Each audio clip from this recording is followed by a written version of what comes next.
ISL champ, and who will be Spokane's hope for another state crown. Find out as KAYU begins the 1987 season of Greater Spokane League football on the Rainier Bank Game of the Week.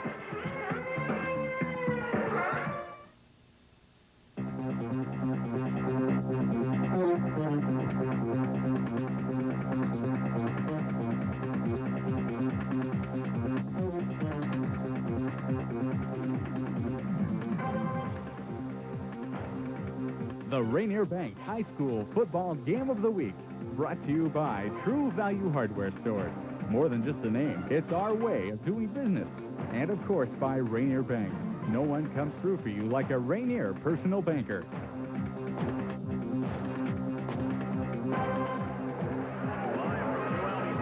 The Rainier Bank Game of the Week. Tonight, the Mead Panthers take on the Central Valley Bears in the lid lifter of the 1987 football season. Along with Todd Pickett, I'm Larry Ware. Todd, tonight the Mead Panthers and Coach Mike McLaughlin, they're really excited about their front seven this year. That's right, Larry. Pleasure to be working with you, by the way. But Mead with a lot of two-way players this year. The Panthers are going to count on size tonight. Offensively, look for them to run the ball a lot. They've got a little bit of speed there. They won't pass much, but it's the size that's important, especially on defense, where the Panthers feel they have one of their best defensive units ever. The Central Valley Bears have a lot of depth in the offensive and defensive backfields. Mark Jockingson, one fine player. Jockingson with a lot of speed. We're going to see him along with Russ Hendrickson. A lot of different sets for Central Valley offensively tonight. They'll try to confuse Mead there. Then on defense, CV is rather small, so they're going to have to try to stack it up and scramble where they can. Try to use their speed against Mead's offense.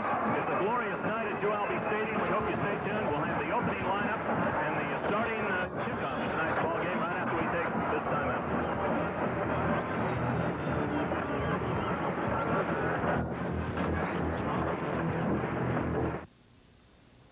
This is not the most comfortable chair in the world, but if you were sitting in it, you'd be doing something very important. Discussing financial strategies with a Rainier personal banker.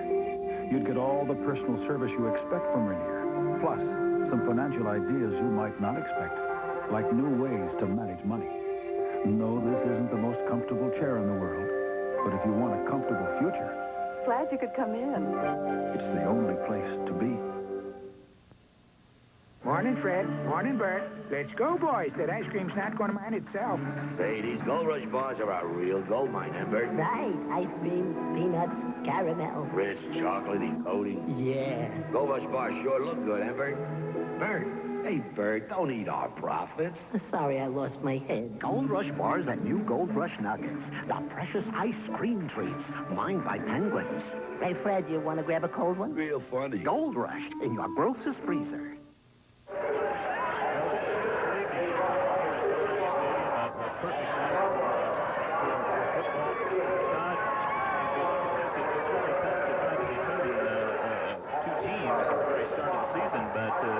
Two teams that could very easily be in the hunt. It's a crucial game for both of them, even though it's the first game of the year. Here's a good test, any kind of a challenge. Obviously, wanting to get out of the gate well is an important fact. And both these teams really trying to get some experience for a lot of their kids. The Mead starters, everyone except one is a senior, but a lot of them were reserves last year, so they've seen some playing time, but they really need to get some experience on the ball.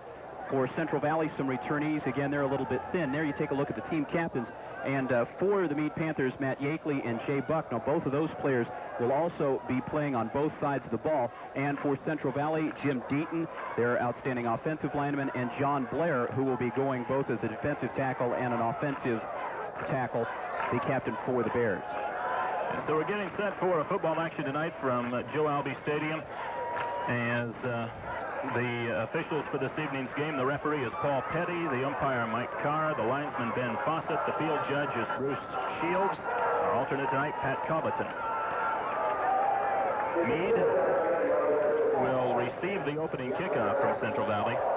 The Bears, as we understand it, won the coin toss, but elected to kick off, defer, actually, until the second half. Our coin tosser this tonight was Leo Bendick, a commercial loan officer with the River Park Square branch of Rainier Bank. So Central Valley getting ready to kick off. Todd, both you and I said earlier we really wanted to see the young man that's going to be kicking for Central Valley, Mike Hollis. Mike Hollis, a sophomore who the coaches said literally just sort of appeared out of nowhere. He has a lot of soccer experience for CV. And so we'll see what kind of leg he has. Of course, he'll be going up against a young man who's a very talented kicker, Jason Hansen, returning from Mead. So we'll see him as the season goes along as well. There you see Hollis is they said he's not exactly a big fellow, but he's got a pretty good leg. So that's what counts more than anything else. Back deep to receive for the Mead Panthers will be Zane Smith and Jeff Bearwald as we get set for this evening's football action from Joalby Stadium. Earlier ball game, Gonzaga Prep took on University, Todd. It was 0-0 at the half. University blew some good scoring chances. Prep opened up well in the second half, and they go on to their 22nd consecutive GSL victory. Right, 14-0 final, and we could see both those teams at year's end in playoff action. The Titans with a very strong team this year. Really some misfortune for them. They had 2 passes dropped in the end zone. Another fumbled inside the 20-yard line, and it took a prep drive, which finally resulted in a touchdown, plus a long punt return touchdown by Rob Bonneau to account for the Bullpup scoring. Both touchdowns in the third quarter, and that was it for the night. Hollis ready to kick off, and we're ready to get the action underway here on Channel 28 for the 1987 season. Zane Smith gets to 25 and gets up over the 30 before he's dropped down around the 32-yard line for a fine return, and he sets up shop in pretty good field position to open up. John, you have their offensive lineup. Right, Larry, and the thing to watch across the line is the size for the Panthers. I think we'll see it from the snaps. Across the front, Todd Skisik at 1 tackle, 213-pound senior. Mike Rogers at the left guard, 196-pound senior. Jay Buck, the co-captain at center, a 206-pound senior. John Keck at right guard, a senior 200-pounder. Steve Baker, 220 at the right tackle, a senior. And Chris Rich, the tight end, 191. The size, all important for the Panthers tonight.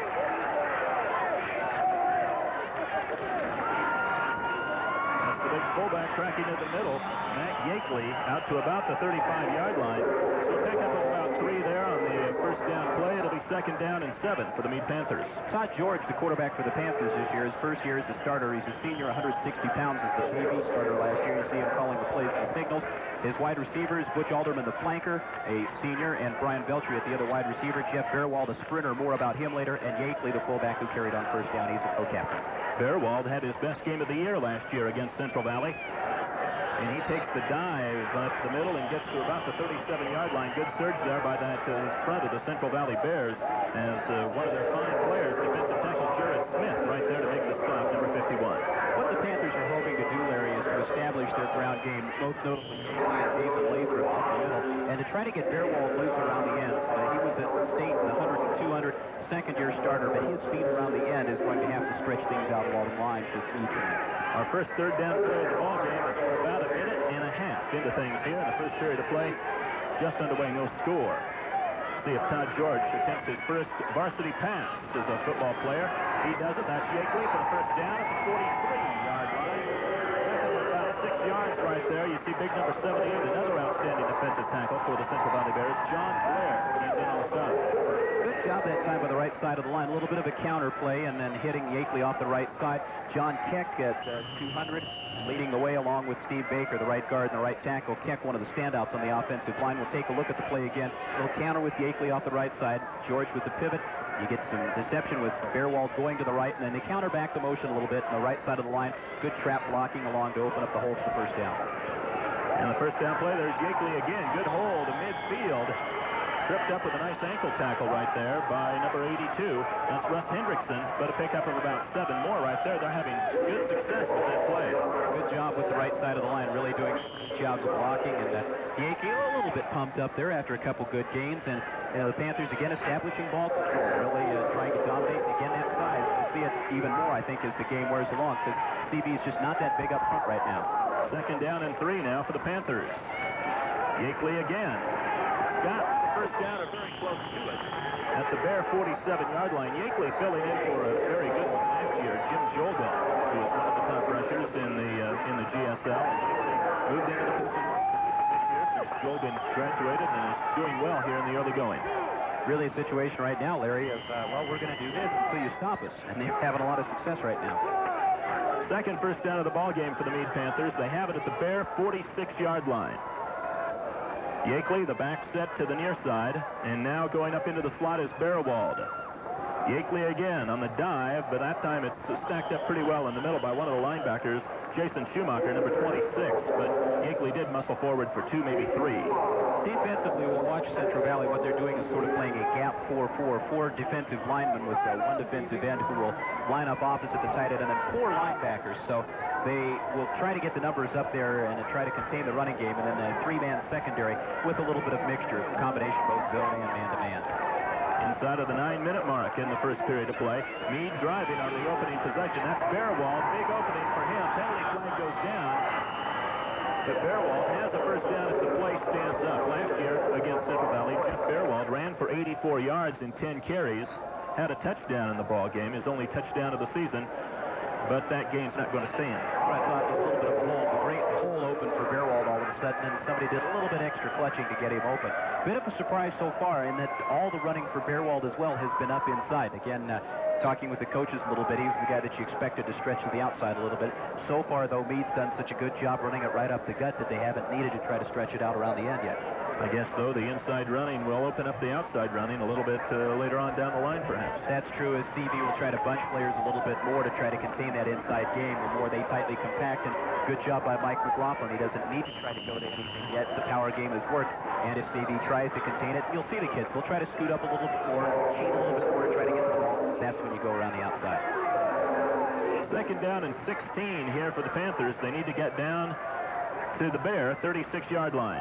That's Bearwald. Big opening.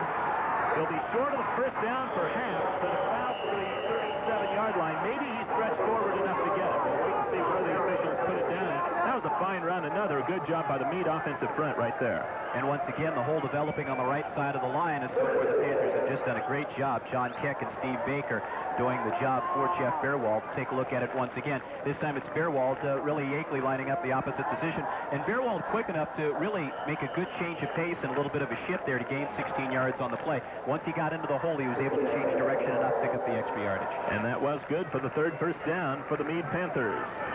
Yakeley for about 4 or so.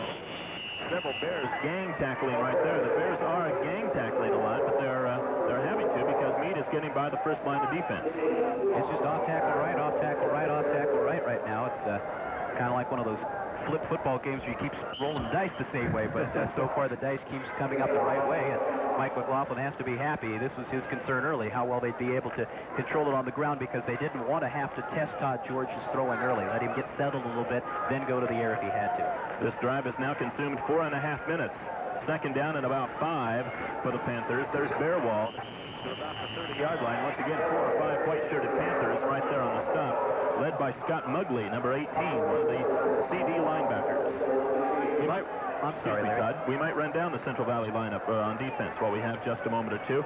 At the tackles, Paul Kuntz and John Blair. The ends are Jared Smith and Jody Hansen. The linebackers, Scott Mugley, Jason Schumacher. There they are right there. Jamie Mitchell and Randy Crum. You see some of the linemen. And in just a moment, we'll get to the secondary. Third down, about 3 for the Panthers. George on the option has the first down at the 25-yard line. Pickup of about 5 right there. Paul Williams, one of the fine cornerbacks for the Central Valley defense. There you see him. Well, he's supposed to be number 23 down there at the bottom. He's actually 45. One thing we might tell you, these numbers are going to differ a little bit from the actual numbers on the field. Central Valley wearing their white jerseys tonight. They have different numbers than their blue jerseys, which we thought they were going to wear. Well, these are the 86 white jerseys. They ordered their jerseys in December.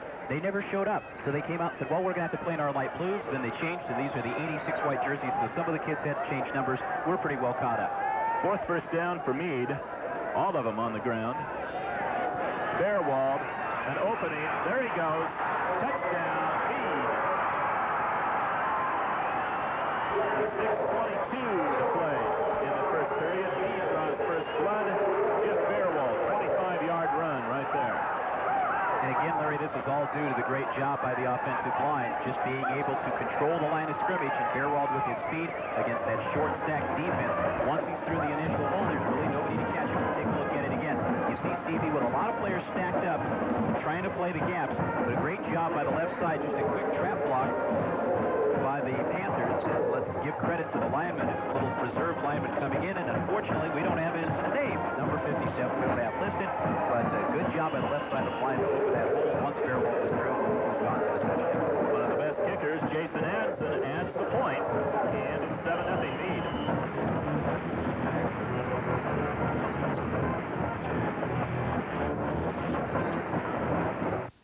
The more you buy, the more you get free. Check out this week's Rosars flyer for our new Rosars bonus coupons. Spend $20, $40, $60 or more. And you get Rosars bonus coupon items free. This week's free with each $20 purchase up to $60 or more. Get our 10-pound bag of Norgold potatoes, 12-ounce Western Family frozen orange juice, or 1 dozen large AA Rosars eggs. This week they're free when you redeem your Rosars bonus coupons. Now the more you buy, the more you get at Rosars, because you're worth it.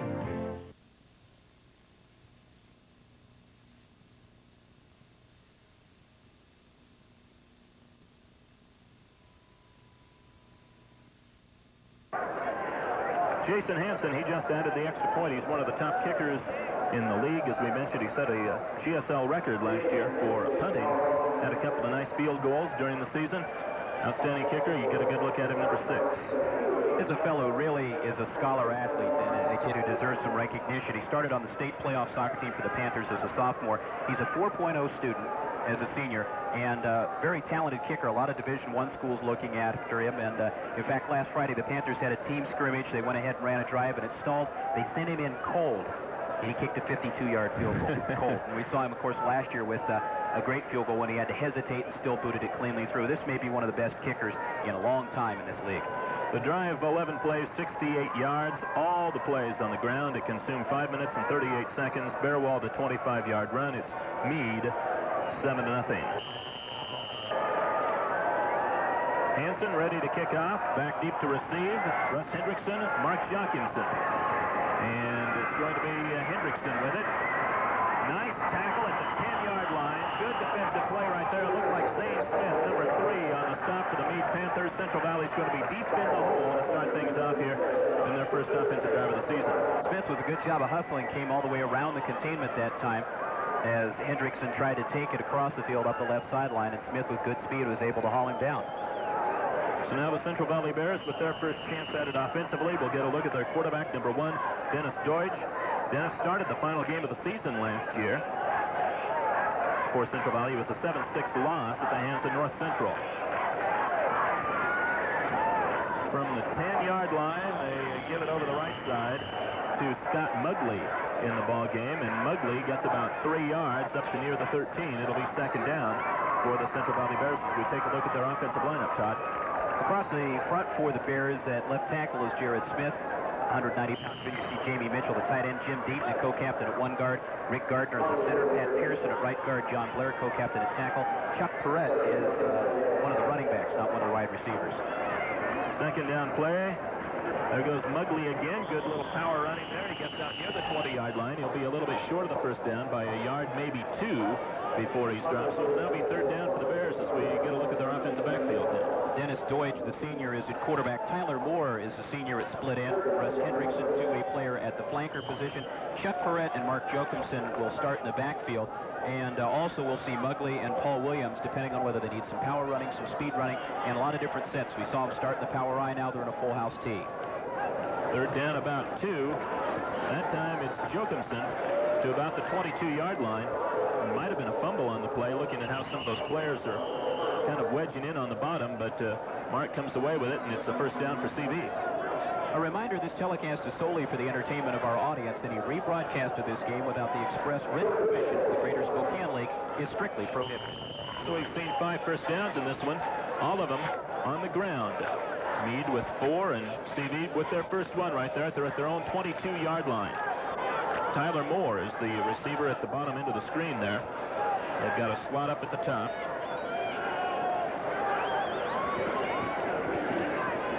Looks like perhaps Jochimson right there. And he gets out for a couple of yards near the 24-yard line. Larry, we've seen the Bears come out with 3 different offensive sets now, and we'll see a lot of changes in the wide receivers as well. We've seen mostly rush-oriented lineups so far, but the Bears will go to what's called a trips formation with 3 wide receivers. They like to mix things up a little bit, and that's sometimes hard with some green kids with that many different sets in an opening game of the year. It's a lot to try to get under your belt. Second down, about 8 for the Bears.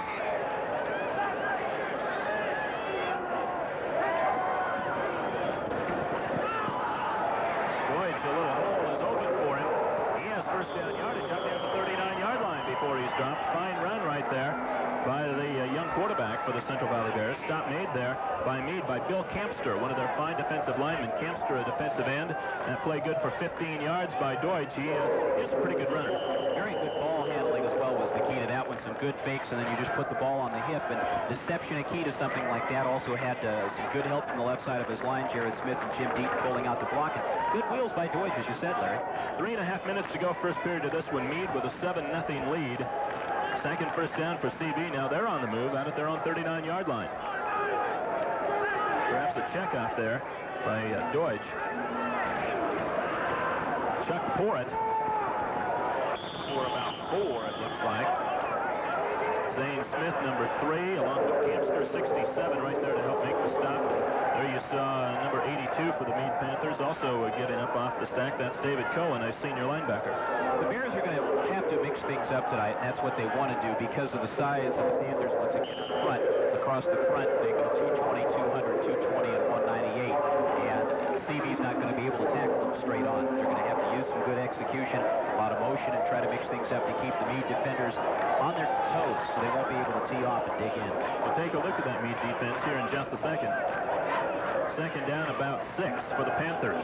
Hendrickson in motion. Jokumsen, not much there for him as that big Mead defensive line helps to stack that play up. He got a couple out near the 45-yard line. Let's look at that Mead defensive front, Todd. They're a big bunch, as you mentioned. Tom McNitt on the left end position, and we don't have him listed there. McNitt at 6'5", 220, the best player on the front line of the Panthers field. He'll line up opposite the tight end most of the time. John Keck, a two-way player at left tackle. Jim Cotter at the right tackle. Bill Campster at right end. Outstanding linebacker, 33, Jason Lathrop, you see there. Third-year starter and a real Division I candidate. Jay Buck, the middle linebacker. Matt Yakeley, the weak side linebacker.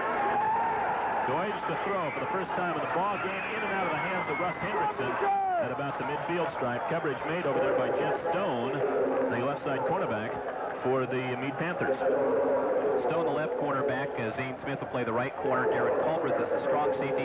And Brad Welder, the only junior starter on this Mead team. As we said, all seniors with the exception of Brad Welder.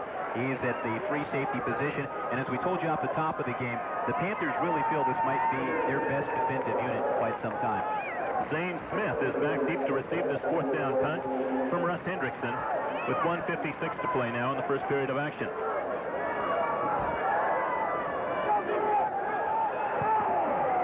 It's a short kick.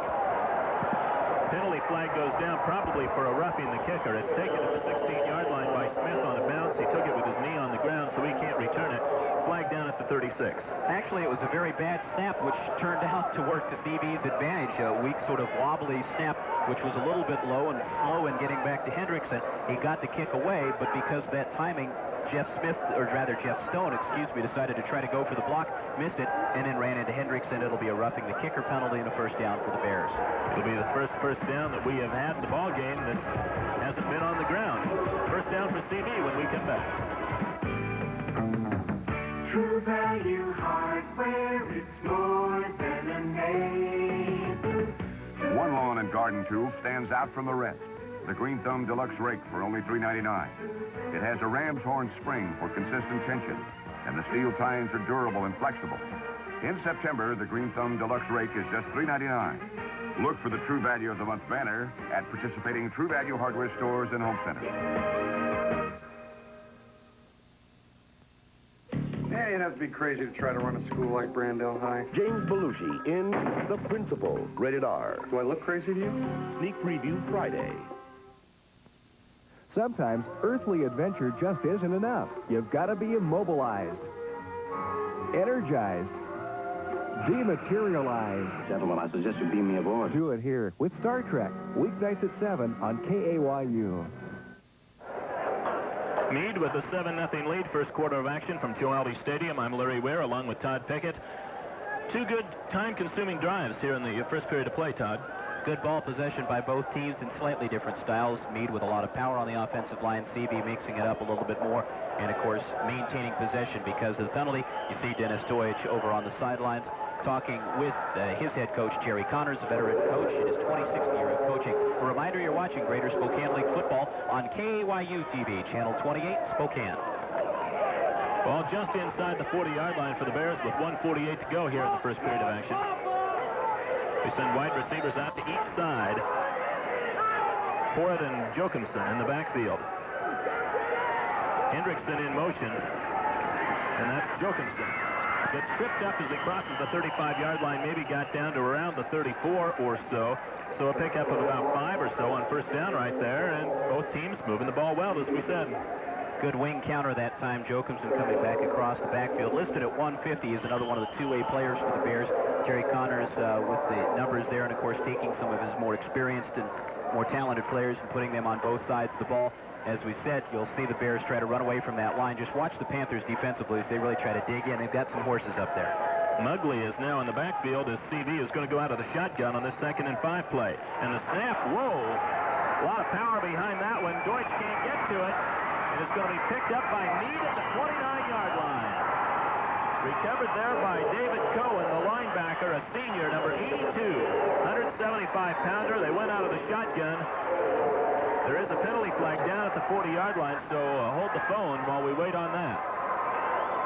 As the center just snapped the ball too high. Always tough that first time out of the shotgun. It's a little bit different. We saw the snap and punt formation a little bit weak. And one-handed there is always a little difficult, too. Gardner with it. The penalty flag, by the way, is for an illegal flip or cut block below the waist. And a good job there. Cohen trying to get the hop. Of course, it's a live ball in high school to run with the fumble. If David could have caught it on the hop, he was gone for the touchdown. And you know how linemen are. Their eyes get huge when they get a situation like that. Unfortunately, it didn't take a kind hop for him. He did fall on it inside the 30-yard line. And a good job by Deutsch. He didn't try to scoop it up and run with it. He wanted to fall on it, and it squirted loose once again. He did all he could. Of course, the football, of course, you've heard it several times, it's not round, so it bounces kind of funny. And if it had been round, Deutsch would have gotten on it with no problem at all. But this is a big turnover. We'll see what Mead can do with it here as the ball is inside the 30-yard line with 1:01 to play first period. And a real challenge here for the Central Valley kids. They've got to dig in now. They don't want to be 14 points down after the first quarter.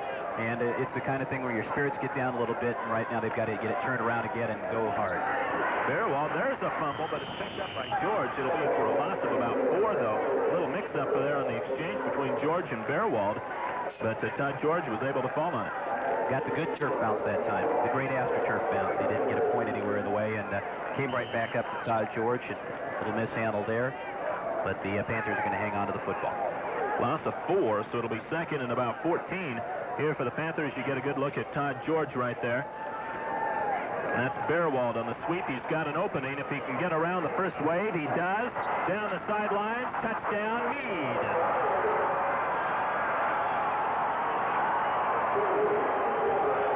Jeff Bearwald's 2nd rushing touchdown of the ball game. This one from 33 yards out. He had a pretty good block right there from number 75, Todd Skisick, as we'll see here in a moment. Skisick really a one-man wave out front and just kind of did some rush blocking. Some of the CV defenders kind of gave up here. If you watch, they think they've got the tackle made. The kids let up a little bit. All of a sudden, Bearwald scores through, and on second effort, he was a little bit more determined and goes in for the score. Skisick at 2:13, that's a little bit of a wall to run behind for a high school kid. Jason Hansen will be kicking the point after here. It's 13-0 Mead with 18 seconds to play in the first period. Remind you once again, Gonzaga Prep ran their GSL winning streak to 22 here in the first game of the evening with a 14-0 victory over U-High. It was 0-0 at the end of the first half, but Prep came out with almost a 9-minute drive to start the second half of play and went on to that 14-0 victory. Also a punt return by Rob Deneau for a score. We're going to have a delay of game here on Mead, but this really isn't going to make too much difference to Hansen whether it's 20 or 25 yards. Yeah, I was going to say for Hansen, he could sit a couple more times and still go back and give it a good ride. The Panthers are really trying to get set a little bit, get the unit in. These are first game mistakes, first game errors. That's right, and it's going to happen on the first ball game of the season. Some of these kids, this is really their first extended varsity action. Todd George will hold. George is the guy that put down the great hold last year that allowed Hansen to kick the field goal to defeat U-High, and there you see it. It's into orbit somewhere. I think it's probably back toward downtown Spokane somewhere by now. 14-0 the Panthers with the lead here in the first period of play. 18 seconds to go. And the Mead Panthers here, they've looked good in the first half of action, the first period of action, Todd. They have driven twice, once following the turnover. They have roughly 100 yards of rushing offense, and they have only run 13 plays from scrimmage. Really done a good job keeping it on the ground. They haven't even tried to throw the ball at all. And really sort of a dramatic change. I mean, not to overemphasize or blow it out of proportion at all, but the Bears really were moving. They had the ball across midfield, got a little bit of life from the roughing the kicker penalty, and had the first down. We're going the one snap, the turnover, and all of a sudden, just like that, Mead's in the end zone once again. really can get your kids down a little bit disheartened, especially when it happens early in a ball game.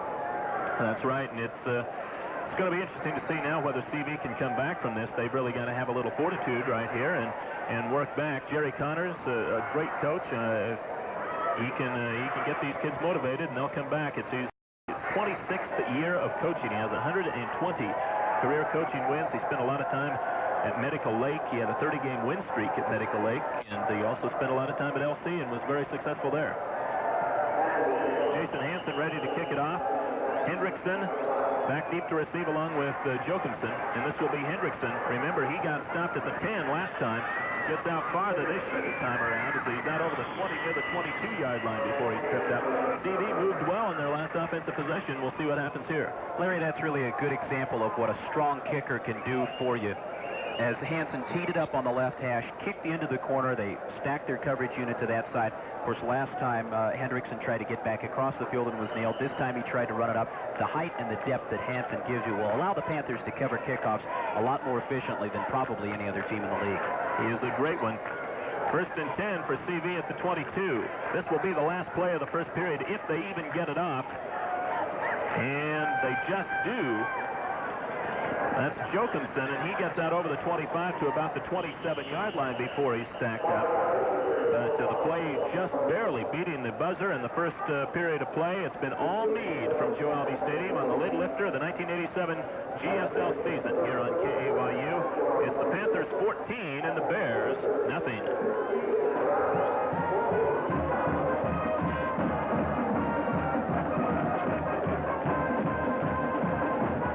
Good morning, Norton.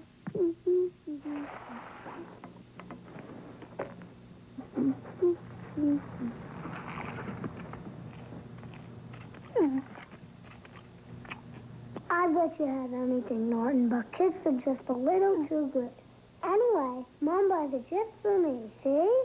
Kicks, low in sugar with a taste too good to share. Ask your kids. Come back for dinner, Norton.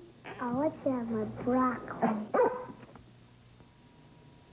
Pizza Hut brings you something you couldn't get in a double pizza deal before. Our famous pan pizza. Announcing Pizza Hut Pairs. 2 medium single-topping pan pizzas for one fantastic price, $10.99. Additional toppings at a regular price. That's right, a double pizza deal on our famous pan pizza. Pizza Hut Pairs. 2 medium pan pizzas for just $10.99. Available for dine-in or takeout from Pizza Hut. It's a great price on a great pan pizza. Morning, Fred. Morning, Bert. Let's go, boys. That ice cream's not going to mine itself. Say, these Gold Rush bars are a real gold mine, eh, Bert? Right. Ice cream, peanuts, caramel. Rich, chocolatey coating. Yeah. Gold Rush bars sure look good, eh, Bert? Bert. Hey, Bert, don't eat our profits. Sorry, I lost my head. Gold Rush bars and new Gold Rush nuggets. The precious ice cream treats. Mined by penguins. Hey, Fred, you want to grab a cold one? Real funny. Gold Rush in your grocer's freezer. Both teams have moved the ball well here in the first period of play, but a big turnover by Central Valley has given Mead that 2-touchdown advantage here as we start the second period of play. There's the last Mead scoring drive. Wasn't much time consumed right there. Bearwald, the 34-yard run.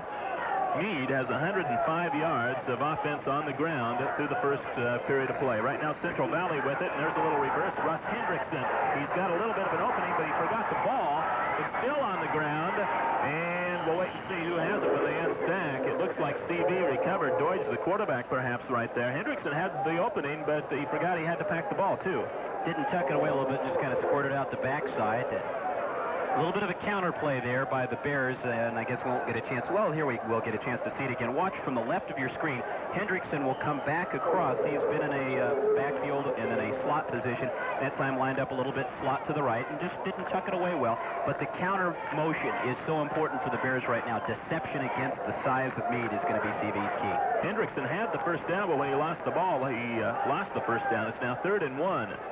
And that's the tailback, the power runner, basically Mugley. When they want to go short yardage, I believe, they're going to bring Mugley in at the tailback position. And he's a big kid, and he got a little momentum going straight ahead and got the first down at the 35. What they want to do is run Paredes at 195 and Mugley 185 when it's power time, as you mentioned. And then for the speed, it's Jochimson who's at 150, and Paul Williams will also see at 135 powder. So they'll mix it up depending on their set and what they want to do. Watch how the backs line up. That'll be a key. 4th first down for the Bears now.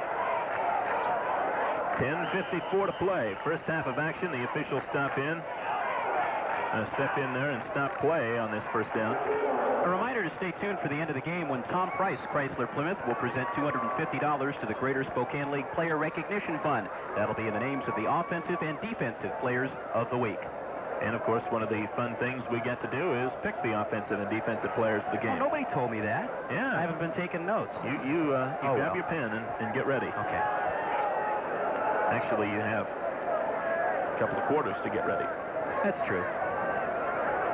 Looks like a little equipment change, perhaps, needs to be done to one of the Bears. One of the rule changes this year, although that's not what they were doing to Muggley, is that in the past they had let the quarterback and some of the skill position players cut a little piece out of their mouth guard so they could be heard a little bit better. This year everybody has to wear a full mouth guard. That's Jason Lathrop grabbing the quarterback Deutsch by the face mask, and that's the hanky you saw fly in there.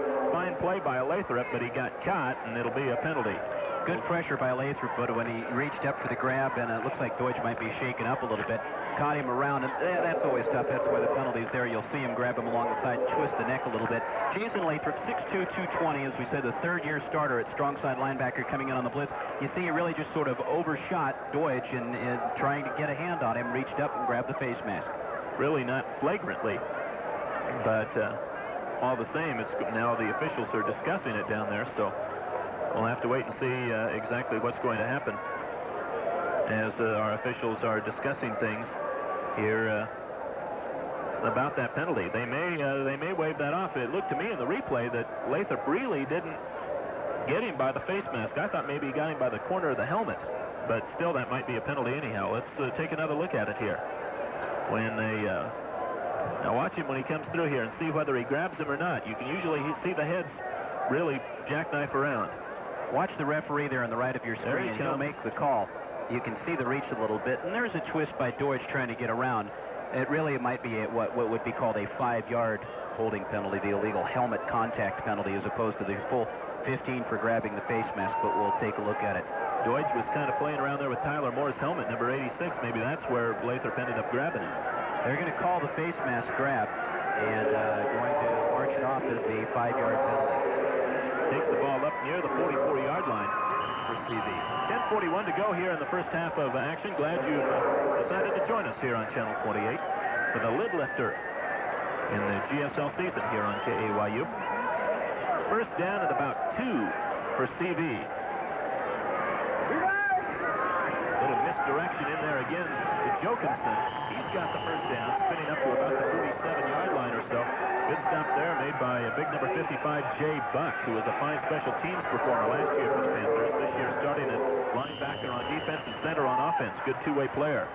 Those plays take a lot of execution and timing where you're going with misdirection, and again a good counter that time to Jokinson going off the right side. So the Bears are really executing well, doing a good job of moving the football on this drive, but the first one stalling out with the bad snap. Another first down for CV in their own territory about the 48. Deutsch wants to throw over the head of his receiver down there, and that was Russ Hendrickson, number 82. It'll be second down coverage over there by the Mead Panthers, or for the Mead Panthers, by Darren Calbreth, the strong safety, and also Jeff Stone, the left side cornerback. Deutsch 0 for 2 through the air here in the early going. Those are the only passes that we've had attempted in this ballgame. All the first downs have come on the ground except for one by a penalty. CV, second down at their own 48-yard line. Hendrickson, the wide receiver, to the bottom of your screen. Double tight end offense. The draw, Jokinson, not much to midfield, and that's about it. Good defense by Mead, as their people stayed home pretty well right there. Jason Lathrop, number 33, the last man off the stack. Also Bill Campster, the defensive end, number 67. They caught one linebacker shooting through early, and he overran the play, but other than that, the Panthers really sitting tight. You see the Screaming Eagle, of course, there at midfield. We want to wish the Eastern Eagles well. Their Big Sky Conference inaugural game this Saturday against the Wolfpack of Nevada Reno. Good luck to Dick Zorns and his team. A lot of ball games coming up around the area. We'll run that down for you in a little while. Third down, that reverse again to Hendrickson. This time Campster's there, and nothing's going to happen there. As Campster, nothing except a loss, we might say. Campster came in, did not overrun the play at all this time around, and he came in and made the nice tackle for a loss. The Panthers not fooled by the misdirection and the timing a little bit slow as well. Campster and Matt Yakeley, the weak side linebacker, will watch it again. And you can see that the synchronization really not quite as smooth as it was the first time, a little bit more delayed. And then slipping inside the block that time, Jim Deaton trying to pull and lead, and you saw Yakeley shoot in along with Campster to force the fourth down. Hendrickson to punt. He'll kick to Zane Smith. This is a short kick. It's not going to get to Smith as the up man runs up and grabs it. That's Butch Alderman, the wide receiver. And, of course, he made it while he was sliding, so it'll be first down for Mead at the 31. No return on that punt. This is not the most comfortable chair in the world, but if you were sitting in it, you'd be doing something very important. Discussing financial strategies with a Rainier personal banker. You'd get all the personal service you expect from Rainier, plus some financial ideas you might not expect, like new ways to manage money. No, this isn't the most comfortable chair in the world, but if you want a comfortable future... Glad you could come in. It's the only place to be. One taste of Raisin Nut Bran, and you'll know why people prefer it 2-to-1 over Kellogg's and Post Raisin Brands. You'll kick yourself for not trying it sooner. Ow! Only Raisin Nut Bran has raisins rolled in crushed almonds, crispy flakes too. If you don't try it, you won't be able to live with yourself. I'm leaving. Try the best tasting Raisin Bran, Raisin Nut Bran. There you get a good look at the Mead bench. That's a happy group of Panthers right now. They have the advantage in this one, 14-0. And there was a penalty on the punt. It was for an illegal man downfield on Central Valley, which Mead has refused because it was a very short punt. And it'll be first down for Mead. The ball just across their own 30 here with 8:35 to play in the first half of action. The Panthers have scored on their first two possessions. New quarterback is Rod Anderson is into the ball game. There you see their tight end Chris Reich moving across the line of scrimmage, and that's Bearwald on the sweep. He's got a little opening as he gets around the corner at the 45, and he's pushed out of bounds at about the 46-yard line. Jeff Bearwald once again having a lot of success on those outside runs. He's got a couple of touchdowns in the ball game. We mentioned last year he had his best game of the year against Central Valley. He's well off to a good start in this one. Rod Anderson, a 161-pound sophomore, and we'll try and get a word for you as well on Todd George, whether it's just a substitution Mike McLaughlin is making to give the sophomore some playing time and experience right now. George down on the sidelines at about midfield, appears to be all right and is walking around, so we'll try and get some word on that at halftime for you. Last year Mead went with a two-quarterback system. Maybe they're going to do something like that again this year. On his 1st and 10 play now, Anderson gives it away to the big fullback, Yakeley. Not much there. Good defense there by Central Valley. You see 3 or 4 Bears once again right there on that play. As the last man up off the stack, that fine defensive lineman, once again, Jared Smith. He was joined over there by Jason Schumacher, a linebacker, among others. It'll be second and about 8 as we've broken the 8-minute mark here in the first half of play.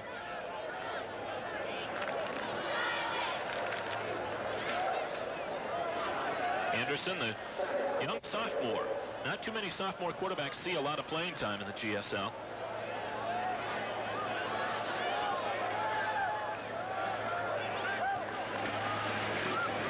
Bearwald near midfield. Scott Mugley, number 18, up off the bottom of the stack for CB. It'll be third down now for Mead. They've not been stopped in this ball game, but they have converted several third down plays. You see Bearwald almost to the 100-yard mark already midway through the second quarter. And 2 touchdowns as well for him. Good job here by Mike McLaughlin, breaking his young quarterback in with simple things. Just hand off left, hand off right. Let him get his feet and get the butterflies out a little bit. 2 tight ends in the offense for the Mead Panthers. Wide receiver just barely in your picture, Butch Alderman. And on the option, Anderson, pitch back late, Bearwald near the first down at the 45-yard line. That's exactly where they're going to mark him out, and he will be a little bit short of that first down. Bearwald picked up about 4 or 5 on that one. Always difficult, Larry, for a high school quarterback, especially an inexperienced one, to know when to make the read in a pitch and an option. And that time, give good credit to Rod Anderson because he ran it perfectly, made the feint for himself turning upfield, and then made the pitch. And Chris Rich, the tight end, with a good lead block that time for Bearwald. And it'll be 4th and 1 here, and I think Mead's going to go for it with 6:52 to go in the first half of action. And that's exactly what they're going to do on 4th down and a yard. They need to get down to the 44. The ball just outside the 45-yard line currently. Yakeley, the fullback, I think he's got it. I think he penetrated the 44-yard line. Scott Mugley on the stop for CV, but it'll be another Mead first down. As once again, that straight-ahead dive play, it's been the power football for Mead all ball game long, basically. That, and then the outside running by Bearwald. And they're just driving the ball down Central Valley's throat right now. You know, Larry, earlier you were talking about Jerry Connors and his coaching experience. Kind of interesting, too. A reminder, before we talk a little bit more about the coaches, that they be watching Monday night and every weeknight thereafter. The Wonderful World of Disney will return to KAYU. The colorful fantasies, tender yarns that warm the hearts of young and old alike with Disney. Weeknights at 5 on KAYU. Wasn't that nice? They went ahead and delayed the game so we could get the rest of that in. Wonderful World of Disney. Thanks, guys. On weeknights at 5 o'clock. Anyway, what we were saying with Jerry Connors, interesting, too, we've got both coaches who are graduates of Greater Spokane Lake High Schools. Jerry Connors, a graduate of Gonzaga Prep, and Mike McLaughlin, a graduate of Ferris, before both went on to college. Jerry, by the way, went to the University of Montana, and McLaughlin to Oregon State, in case you're interested. 5-yard penalty there, encroachment on CV. It'll be a first and about 5 right here from the Mead Panthers. One of the few penalties we've had in the first period, or the first half of this ball game. It's been well played from that aspect. That's Yakeley. Not much there for him. Good play there by the linebackers. I believe Schumacher got right there, 26, along with Mugley, to help make that stop. Pick up of maybe a yard right there, and that's about it for Yakeley. But he's had a fine first half of play as well for the Mead Panthers. That big offensive line that they've got has really been dominating things here in the early going. At halftime, Todd's going to have talks with both coaches. I hope you stand by for that. We're also going to have some of the old features from last year as well. The prep preview and several other things. A look at the first half of play. It's all coming up at halftime, so stay tuned. Second down, about 4 here for the Panthers. Bearwald to the 35. They might mark him back at the 36-yard line. Pickup of a yard, maybe 2. Number 17 for Central Valley right in there on the stop, and that is Randy Crum, a defensive back. Interesting job of following your blocker that time. If you notice, Bearwald had his hand latched securely onto the left sleeve of tackle Scott Skizik. That's how you follow your blocker. You grab onto the sleeve and say, okay, horse, pull me along. I'll follow you as long as I can. Third down, about 2.5 here for the Panthers. They need to take it down near the 33-yard line. They're at the Bear 36. On the option, this is Rod Anderson. He's going to have the first down plus some at the 30. A penalty flag is down, however, back at the line of scrimmage. So we'll wait and see whether that play and a 6-yard run by Anderson will hold up. He's been very impressive on this drive. They mark him out at the 29. The penalty's going to be on Mead. Right here, you might have seen one of the CV defenders signaling that, and the clip will cost him 15. From the spot of the foul, we might say, but that's right at the line of scrimmage. 5th penalty. I'm pointing him at the crunches. On Mead in the ball game. 4:43 to go here in the first half of action. Prep defeated University 14-0 in the first game. The streak now is at 22. Stay tuned for our regular halftime highlight stars of tomorrow. Tonight we're going to recognize Karen Emery of Gonzaga Prep for her outstanding accomplishments. That's stars of tomorrow coming up at halftime. That's another one of the fine programs we have coming back here on halftime of our GSL coverage. We're going to have a new feature, CPR for the colored guys. You get to go down and come back up again, don't you? 3 or 4 times, I think. We're going to build an elevator at Albion. Bearwald runs over the top of one man and gets to the 29-yard line. Good for a first down. He's had a lot of success on that sweep to the right side. He's a little winded right now. He wants to come out. Good work, guys, on the camera. Good play. Here's the 2 things Mead's trying to do. Bearwald speed to the outside. Good pitch by Anderson. And look at Skizik pulling. Good speed. And there's the power. Just really with one arm more than anything else. Knocking the defender right out of the way and opening the hole for the extra yardage. He took on Paul Williams and just kind of brushed him out of the way. The size differential summed up right there. And you see Bearwald shaken up just a little bit, got his bell rung, try to get the wind back and back into the ballgame. Jeff Bearwald over the 100-yard mark now in the first half. That's right. A couple of touchdowns. He's had a great half of action. Mead first down from the Bear, 29-yard line. That's Yakeley pounding up the middle near the 25. stopped once again by the center of that line for CV. That time, one of the ball players right in there for them was John Blair, one of their defensive linemen. Inside the 4-minute mark now in the first half of play.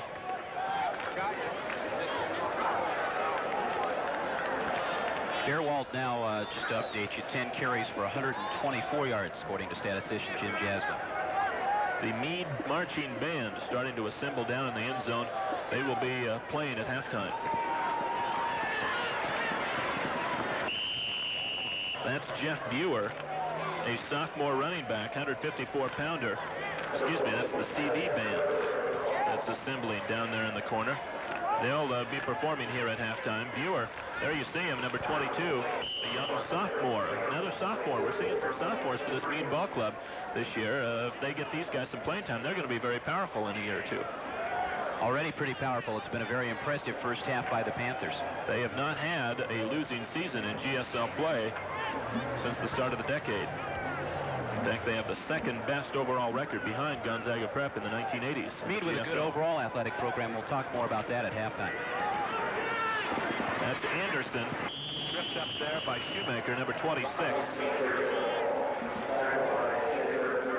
Pick up of a couple of yards, 2:40 to go here in the first half of action. It'll be 4th down here for the Panthers, and let's see whether they're going to bring in the field goal team. And Jason Hansen, I don't believe they're going to do that. They're going to go for it instead from the 21. It's about 2 yards to go for the first down for the Panthers, and really CV has not been able to stop them at all, so the Panthers are going to take a timeout now and talk about it. 2:19 to go. First half of action. Mead with a 2-touchdown advantage. Tom Price has your very best deal right now in all new or used Chrysler Plymouth.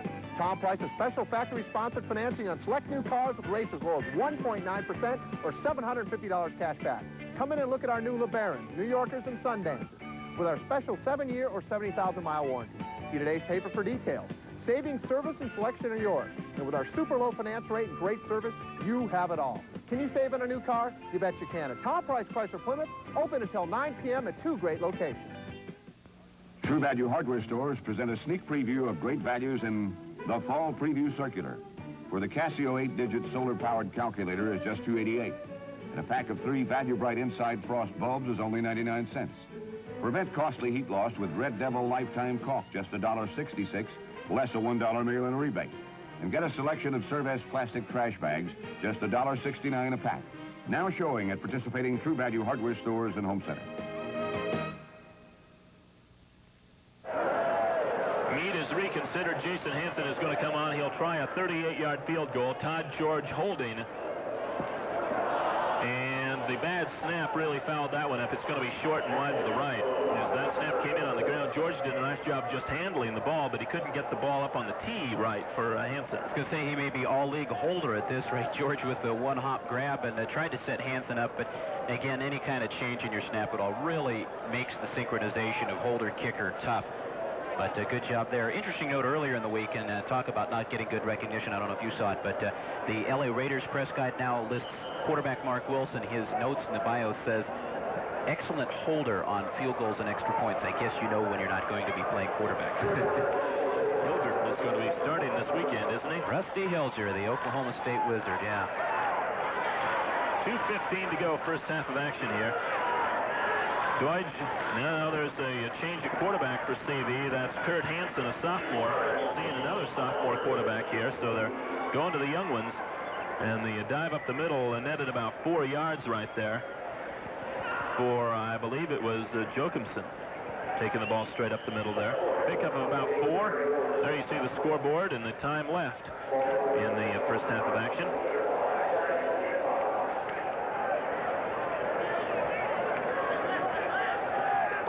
It'll be second down here for CV.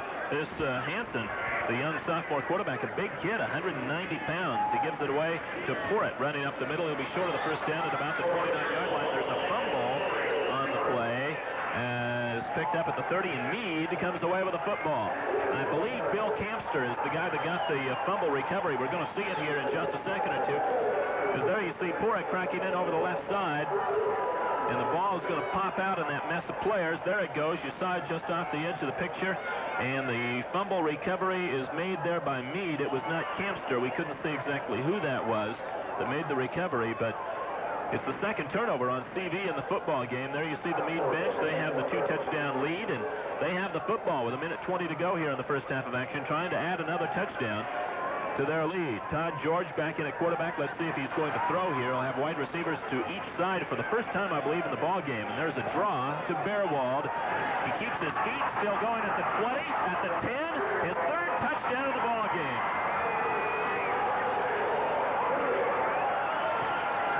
Jeff Bearwald, his third touchdown of the football game. And the Mead Panthers take a 20-0 lead. He is about 150 yards of rushing in the ballgame. There you see the draw action. Good blocking there by the Mead line.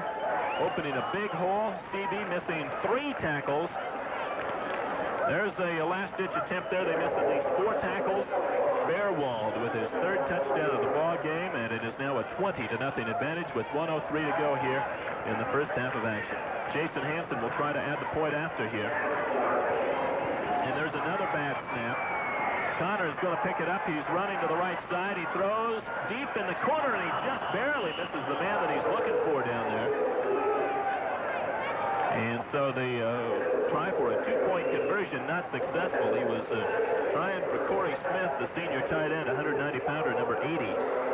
And it's a 20-0 ball game. Mead having a little problem with the snap from center on their field goal and extra point attempts here the last couple of times around. But they have the big 3-touchdown advantage here in this one.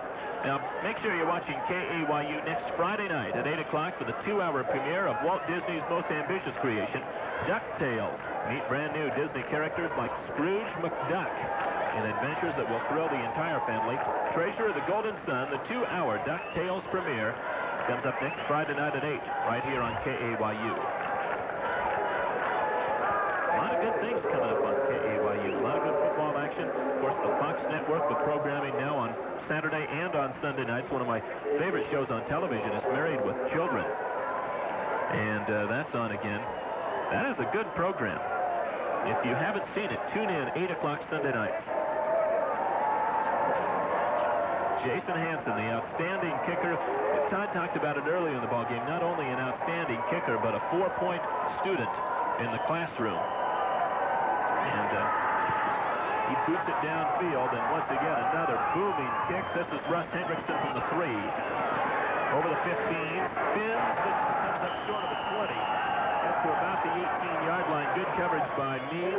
Number 3, Zane Smith. Number 82, David Cohen, who recovered a fumble earlier in the ballgame. They combined for the stop, and CV now with 57 seconds to go in the first half of action, and that will have it deep in their own territory, trailing by basically 3 touchdowns. 20-0 on this glorious night at Joe Alvey Stadium. You couldn't ask for better football weather.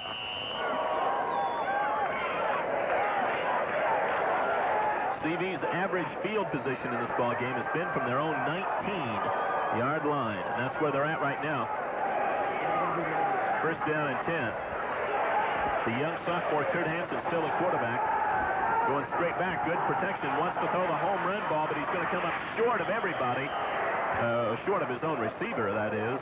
Almost intercepted right there. He was going that time on the fly pattern to number 85, Todd Smith, the junior wide receiver, 163 pounds. It'll be second down. We might say Todd has made his way down to the field. He'll be talking with Mead head coach Mike McLaughlin in just a little while. It'll be second down for CV and 10 yards to go. We'll get a good look at the CV band, as we mentioned, at halftime. So stand by for that.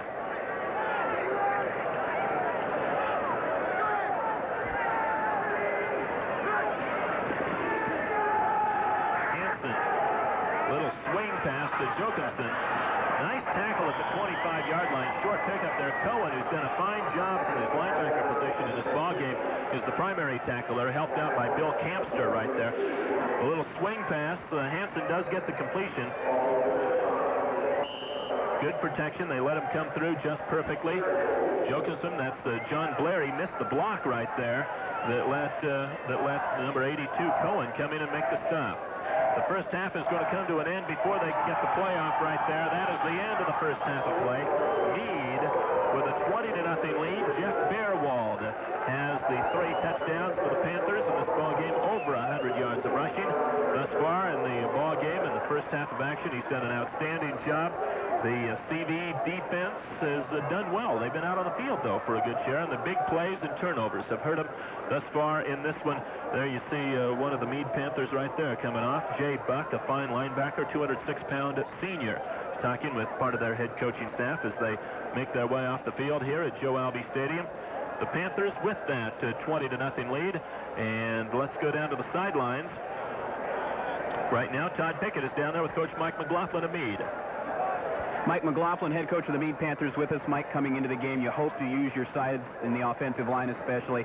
You've done just that in the first half. Well, the other key to the game is the turnovers. We came in knowing first game that we could not turn the ball over, and then we had a chance. CV's, unfortunately for them, turned the ball a few times, and then we're just trying to get Jeff Beerwald a chance to run. He's showing his talent. He's a fine back. A lot of speed there. That one turnover, the snap over the head, really a momentum breaker. They were moving the ball at that point. Yeah, that's something that we have not had a problem in practice. We've got the best kicker probably in the state of Washington. We can't get the ball back to the holder, so we will correct that.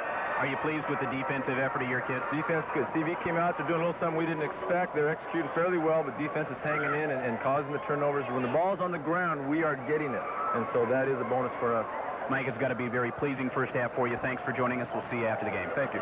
Mike McLaughlin, head coach of the Mead Panthers. His team up at halftime over the Central Valley Bears by a score of 20-0. We'll be back with more halftime activities on our Rainier Bank Game of the Week after this timeout. Morning, Fred. Morning, Bert. Let's go, boys. That ice cream's not going to mind itself. Say, these Gold Rush bars are a real gold mine, eh, Bert? Right. Ice cream, peanuts, caramel. Rich, chocolatey coating. Yeah. Gold Rush bars sure look good, eh, Bert? Bert, hey, Bert, don't eat our profits. Sorry, I lost my head. Gold Rush bars and new Gold Rush nuggets. The precious ice cream treats, mined by penguins. Hey, Fred, you want to grab a cold one? Real funny. Gold Rush in your grocer's freezer.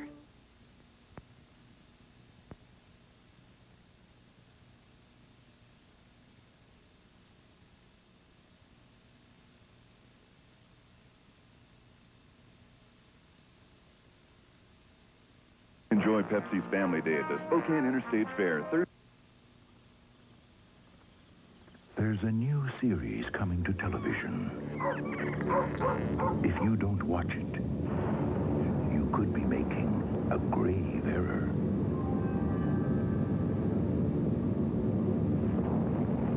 A very grave error. Friday the 13th. The series. You'll bless the curse. Coming soon to KAYU.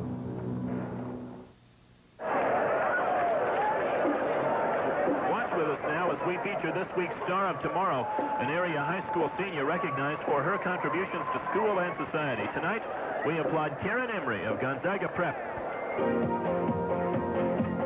KAYU pays special tribute to area seniors who give their best to this community.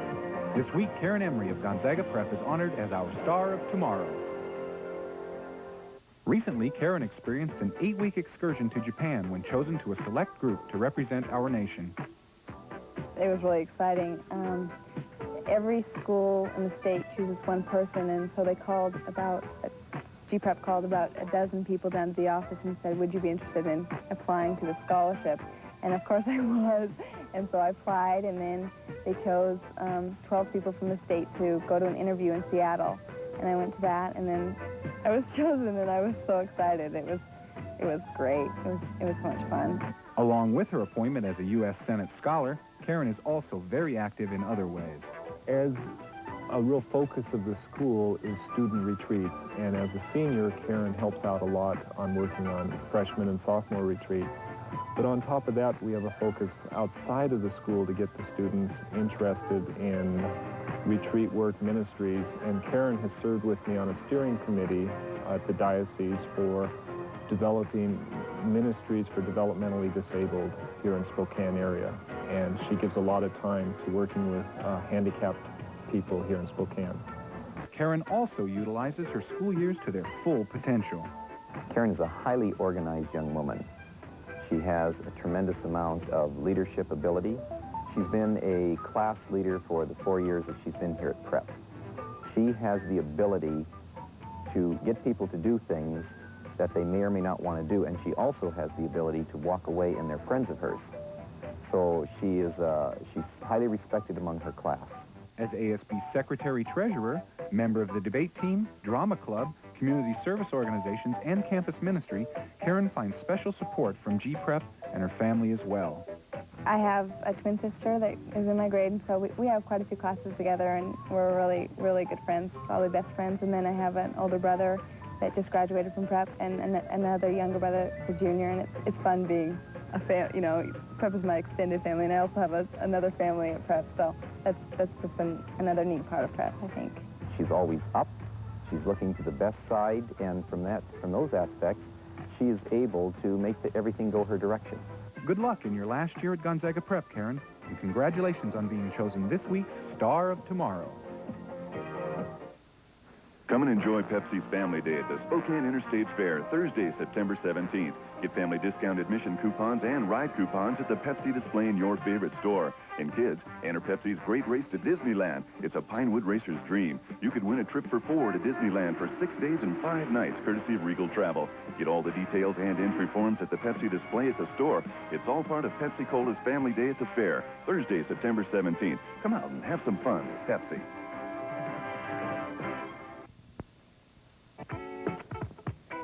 Tonight's high school football game is brought to you in part by Rosars. World. But if you were sitting in it, you'd be doing something very important. Discussing financial strategies with a Rainier personal banker. You'd get all the personal service you expect from Rainier, plus some financial ideas you might not expect, like new ways to manage money. No, this isn't the most comfortable chair in the world, but if you want a comfortable future, Glad you could come in. it's the only place to be.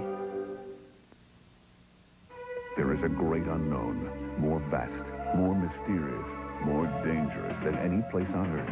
So take the plunge into a whole new world of action, adventure, and excitement, because the hunt is on again. Dive into some real adventure this fall on KAYU. That is the Central Valley Marching Band here at halftime of this one. Mead with the 20-point advantage, 20-0 here in the first half of action in this ball game. And here we're going to get a look at the first touchdown for the Mead Panthers. Jeff Bearwald takes the ball. There you see him. He's going to jump outside just a little bit here. It'll be a 25-yard touchdown run, capping an 11-play, 68-yard drive that consumed more than 5.5 minutes. That put Mead on top 7-0 as they converted the point after touchdown with Jason Hansen. It was a 7-0 lead at that time. Before the first period was over with, they got another Bearwald touchdown, this one coming from 34 yards. And it capped a 2-play, 34-yard drive following a turnover on Central Valley. Then with a minute and 3 seconds to go in the first half, Mead moved 30 yards following another turnover. A Bearwald 30-yard touchdown run.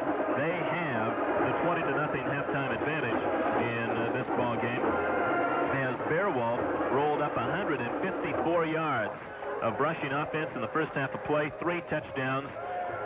He did an outstanding job. Matt Yakeley, the fullback, 34 more yards rushing. Mead was near 200 yards of rushing offense in the first half of action.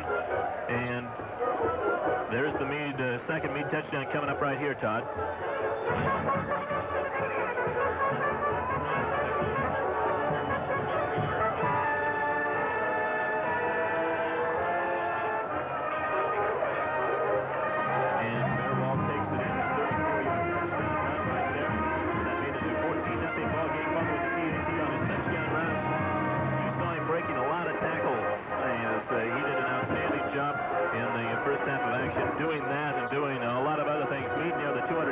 In rushing offense in the first half, and they have the 3-touchdown lead on the Rainier Bank Game of the Week.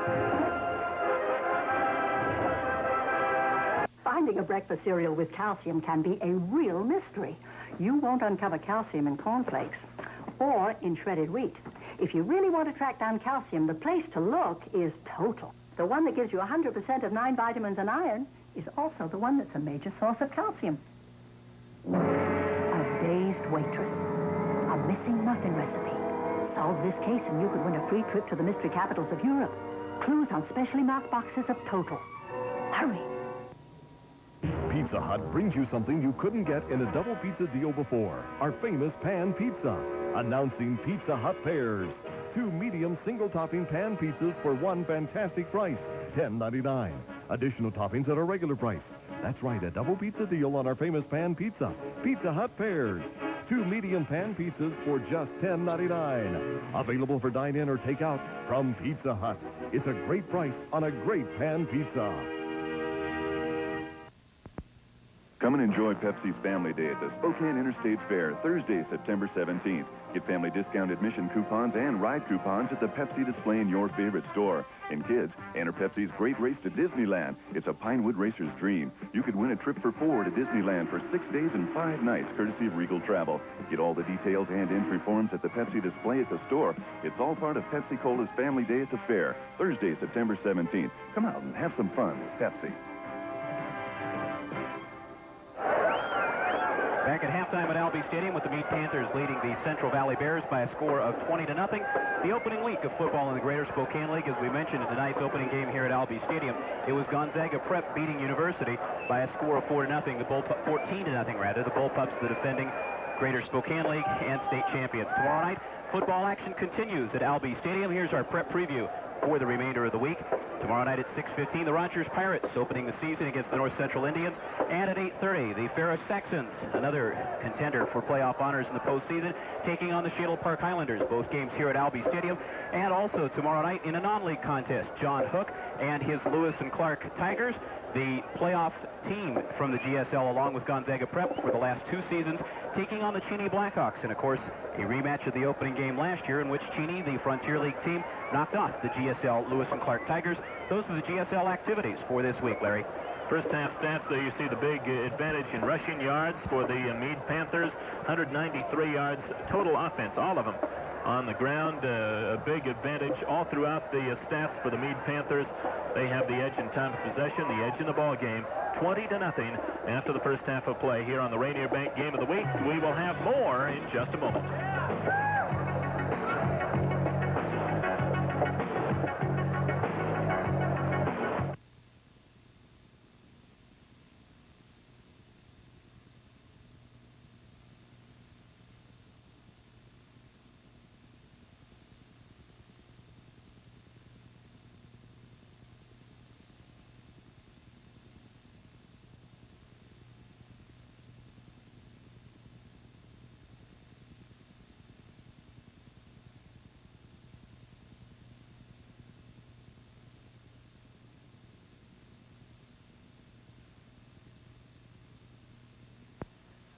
Yeah, you'd have to be crazy to try to run a school like Brandell High. James Belushi in The Principal, rated R. Do I look crazy to you?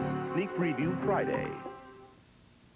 KAYU boasts the beefiest sports season ever. Mariner baseball concludes an exciting season to give way to Sonics basketball, Pac-10 basketball, Husky highlights, the Dennis Erickson Show, the Chuck Knox Show, feature Cougar and Husky football, and of course, the Greater Spokane League High School Football Game of the Week, live from Joe Albee Stadium. A season pass to the hottest games is right here on KAYU, your sports station. Gee, you want to watch The Late Show? I don't know. How about a rerun of a bad sitcom? No. How about the news? No. You want to go upstairs and fool around?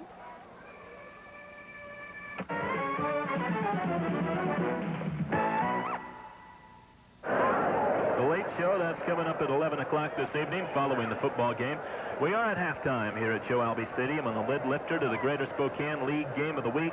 The Mead Panthers with the 20-0 advantage here at the intermission. Jeff Bearwald with his outstanding first half of play. Now let's go down to the field and Todd Pickett. Our halftime guest, a guy who's pretty busy right now at Albee Stadium, John Miller, who not only is the athletic director at Mead High School, also an assistant coach. That's a pretty rare combination. I mean, most ADs get to sit in the stands come game night. Yeah, I was involved in the coaching before I came to AD, and I like the coaching, so I just stayed with it. And it does get pretty involved, but it works out. Well, that way you don't have to hand out the rosters at game time. You can claim other involvements. Great first half for your guys so far, and I know you're off to that. I'd like to talk a little bit about the overall sports program at Mead. As many people, of course, know, the Panthers have won what is called the All-Sports Trophy. Points are totaled in each sport in the Greater Spokane League and then totaled up at the end of the season. And your high school has captured that trophy for 6 out of the last 7 years, reflective of a very good overall sports program at Mead. Yeah, we feel really good about the athletic program at Mead High School. And throughout the Mead School District, it's a program that's really built itself in the last 8 years.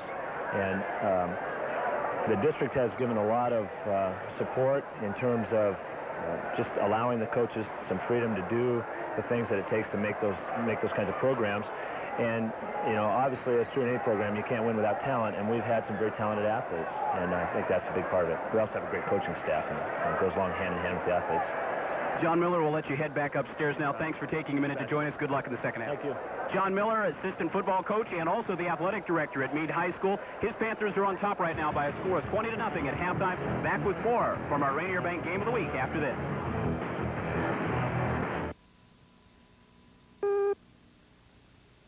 We want fish sticks that come out of a microwave crunchy, not soggy. That's why we created new Gorton's Microwave Crunchy Fish Sticks and Fillets. But are they crunchy? They're mild white fish with no preservatives, But are they crunchy? packed in Gorton's advanced microwave containers. But are they? So they come out crunchy. That's what we've been waiting for. Trust Gorton's for fish the way you want it.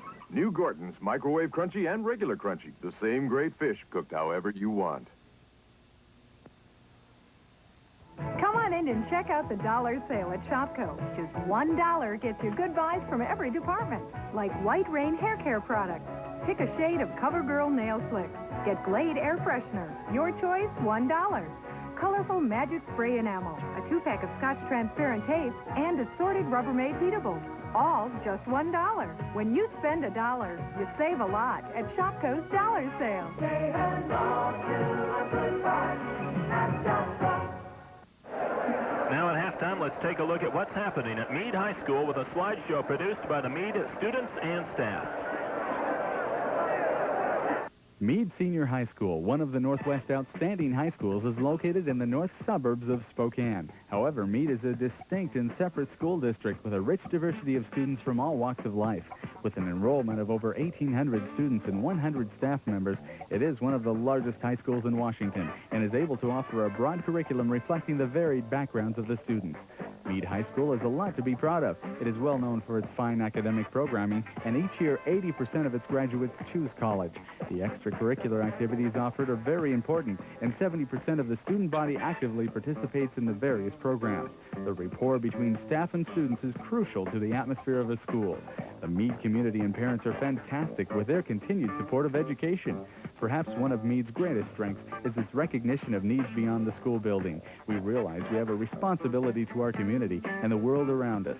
An example of this is a proposal written by the class of '89, which would coordinate activities between Mead High School students and the members of a retirement center located near the school. For this proposal, the school received a $2,000 grant from the Spirits of '89 committee, which was developed in honor of the state's centennial. Another example of our involvement is the Associated Student Body's development of an ongoing program encouraging young people to make responsible choices concerning alcohol usage and driving. There is a definite commitment to make our world a better place, and the students are taught the value of making a difference. We are truly proud to be part of Mead High School. Oh, there's a nice look at some of the great things going on at Mead High School. They have the lead here at halftime. Of course, Mead, the winner of the All-Sports Trophy. 6 of the last 7 seasons.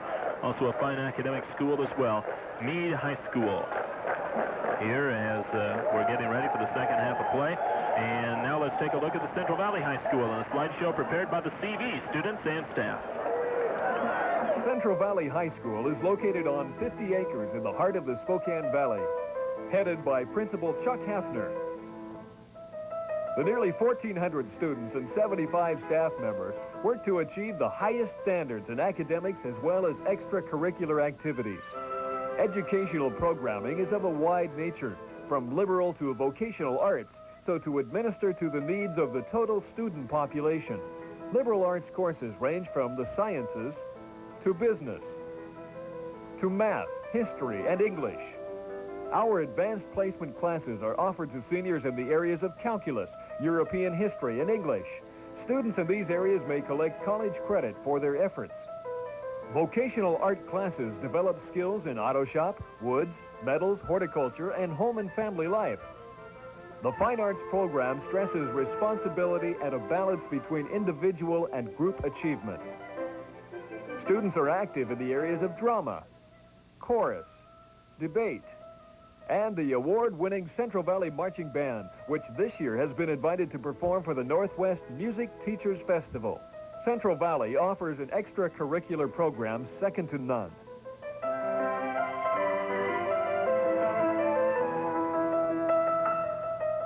Heading the spirit portion of the school are the cheerleaders, who are supported by an enthusiastic student body. Central Valley exemplifies the true spirit of education, well-rounded and meeting the needs of our community.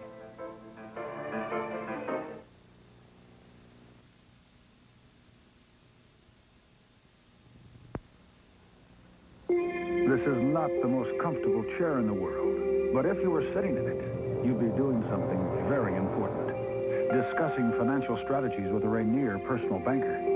You'd get all the personal service you expect from Rainier, plus some financial ideas you might not expect, like new ways to manage money. No, this isn't the most comfortable chair in the world, but if you want a comfortable future, Glad you could come in. it's the only place to be. Say it again, dude. Gentlemen, let the games begin.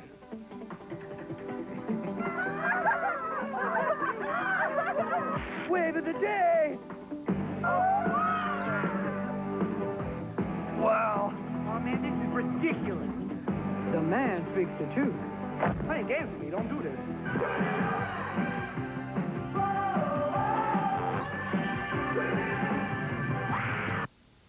What are people saying about Married with Children? A madly funny look at suburban wedlock. What's for supper? Filthy pig! We had that last night. A family sitcom for ordinary mortals. I think that we can all learn something from this. What, Dad? I don't know. Go to bed. Flat out, this is the funniest show on TV. I love you, Marcy. I love you, Steve. I hate them, Peg. They hate you, Al. Married with Children. See what people are talking about. Sundays on Fox. There you see the halftime score. It's Mead up by the 3-touchdown advantage as they hold the 20-0 lead. As we get ready for the second half of play, both teams have emerged out here on the football field, the artificial turf at Joe Albee Stadium. Let's go down to the sidelines and Todd Pickett. Jerry Connors, head coach of the Central Valley Bears, with us. Coach, kids getting used to things a little bit, getting some of the butterflies out of the way. Real momentum shifter, the snap out of the shotgun formation. You're driving, all of a sudden they get the ball and it's 14-0. Well, that's a pretty astute observation. We've hurt ourselves more and given them the opportunities. You can't take nothing away from the little back. He's broken tackles. We've eased up a couple times, and he's put it in the end zone. But we have caused, you got to remember, there's 7 kids here that lettered as sophomores that haven't played for a year. And we're making those kind of mistakes right now. The other thing I want to know is, does this broadcast go to Anaheim? Not yet. Because my daughter's there for the first time. She's been out on my sideline in 15 years. She's the one that she sent me the flower FTD. She sent them for 15 years. It's her birthday. So we got to come back for that anyway. Jerry, their size is awful tough to contend with. Oh, yeah, sure it is. But we got to do that all year. That's nothing new. We either learn to compete with that and exist with it, or we're in for a long year. Good luck in the second half. Thank you. Jerry Connors, head coach of the Central Valley Bears, his team down 20-0 as we get set for the start of the second half. Larry? All right, thanks, Todd. CV will be receiving the second half kickoff. We'll see whether they can take her down the field to start things off. They had an outstanding first drive in the ball game, as we mentioned, but the bad snap and the shotgun formation really caused things to go awry there. And since then, it's been Mead's football game. They went up 14-0 following that. They now lead 20-0 as we're going to see Jason Hansen kick off once again. He has kicked off very, very well all night long. He's put it at the 5-yard line or deeper so far here in the early going to this one. So we're going to get another look at him. He is a college prospect there. You get a chance to see him. Soccer player, as we've mentioned a couple of times in the ball game. Also a 4.0 student. You might have heard one of the other analysts story about the kickers wearing one white shoe and one black shoe. That's so they know which shoe to put the foot in. But we won't get into that too much. Jason's a 4.0 student. He knows which foot to put in which shoe. And we'll be set to go here in just a little bit. That's the way that's what somebody said about it at one time. I'm just relaying information, not originating it. The deep man for CV, Russ Hendrickson. He's on the top part of the screen, and down toward the bottom there a moment ago, Mark Jockinson.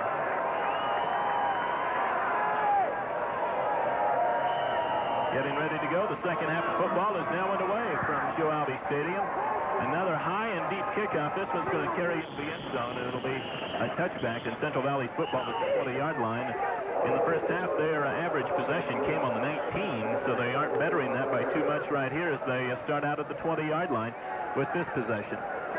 We'll see who comes out at quarterback. Dennis Doig started the ball game at quarterback. He was then relieved by Kurt Hansen, the sophomore 190-pounder. We'll see who opens the second half of play for the white-shirted Central Valley Bears. It's going to be Doig once again, starting at the quarterback spot here in the second half of play. CV going with that double tight end offense, and then the little H-back slot out there. That's Jochimson in motion. And the give goes to Chuck Porritt for about 5 yards out near the 25-yard line. Grabbed on the play and tossed down by Bill Kempster to the defensive end. CV's deepest penetration in the ball game outside of that first possession has been their own 45-yard line, so they really haven't gotten the ball out of their own end of the field too much except for that very first drive. There you see Scott Mugley coming into the ball game. He's had some good success in the first half of play running the football, kind of a power back. He comes in on the 2nd and 5 play at their own 25-yard line.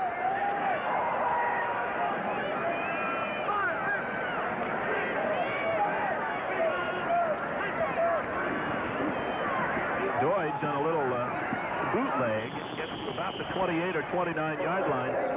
Grabbed there by the fine linebacker David Cohen for the Mead Panthers. He's recovered a fumble in the ball game and made some nice plays. 175-pound senior. It'll be third down and about a yard for the Central Valley Bears. Todd Pickett is getting resuscitation. He will join us in just a moment or two. Are you alive? Hey, I just didn't want to breathe too heavy here. You know, the FCC, I think we were running obscene high school football and might be in big trouble. Third down and a yard now for the Bears at their own 29. One of the first times formation, and that didn't work too well. Mark Jockinson stopped for a loss of about 1, maybe 2 right there. Jason Lathrop, there you see him, number 33. Right there on the stop, and CV's going to be forced to punt here. I will say one thing, Larry. I am going to nominate myself for Offensive Player of the Week because I gained more yardage than Bearwald there running up and down the stairs at halftime. You're going to be in shape by the time the season ends. Or dead. One of the two. I do want to live to see next week, so anyway. Hendrickson will kick once again. He has not had real good success punting in the ball game. And the officials stop in and signal that Mead wants a timeout. Maybe they are playing for a fake right here. So there is a break in the action. 10-14 to play, third quarter. Mead with the 20-0 lead. The breakfast cereal with calcium can be a real mystery. You won't uncover calcium in cornflakes or in shredded wheat. If you really want to track down calcium, the place to look is Total. The one that gives you 100% of 9 vitamins and iron is also the one that's a major source of calcium. A dazed waitress. A missing muffin recipe. Solve this case and you could win a free trip to the mystery capitals of Europe. Clues on specially marked boxes of Total. Hurry. One taste of Raisin Nut Bran and you'll know why people prefer it 2-1 over Kellogg's and Post Raisin Brands. You'll kick yourself for not trying it sooner. Ow! Only Raisin Nut Bran has raisins rolled in crushed almonds. Crispy flakes, too. If you don't try it, you won't be able to live with yourself. I'm leaving. Try the best tasting Raisin Bran. Raisin Nut Bran. Russ Hendrickson ready to kick the football back deep to receive. We have Jeff Bearwald this time around for the Panthers, and there he is. He's across midfield, has a little opening. And there's a penalty flag going down near the 40-yard line. They're going to call a late hit on that one on Russ Hendrickson. Good call, actually. Fairwald had already run out of bounds and was well out. Russ a little bit overexcited. Of course, the punter coming up to try to make a hit, prevent the touchdown, got carried away and belted him out of bounds. That'll be additional yardage for the Panthers. 27-yard punt there by Hendrickson. Good return by Fairwald, and there will be more tacked on to that right there as you see the officials just a moment ago discussing things. And stay tuned for the end of the game, Todd. We're going to be nominating Offensive and Defensive Players of the Week. Tom Price Chrysler Plymouth will present $250 to the Greater Spokane Lake Player Recognition Fund. That'll be in the names of the Offensive and Defensive Players of the Week coming up right at the end of the game. I really don't think at this time the Offensive Player of the game is in too much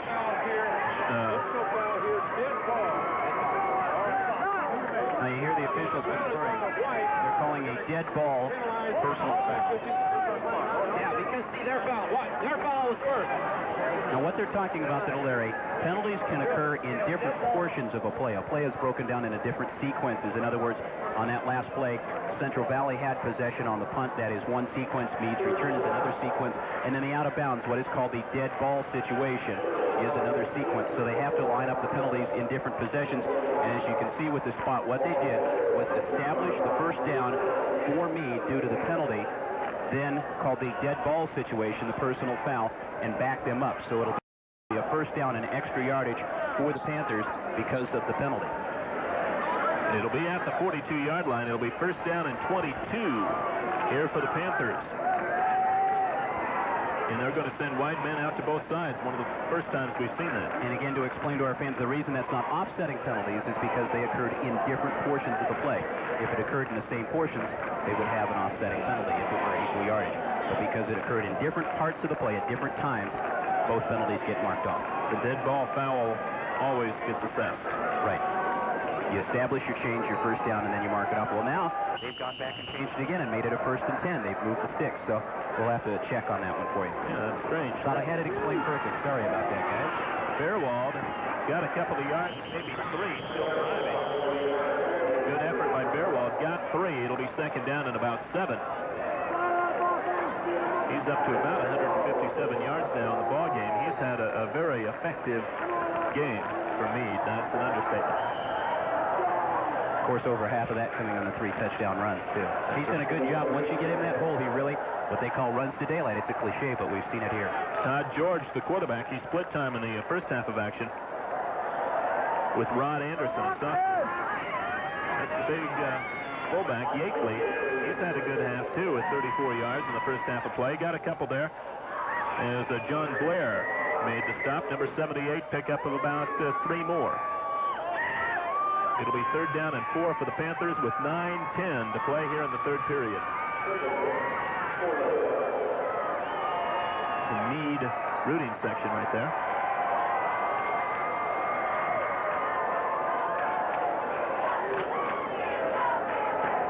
Fairwald not going to make the first down.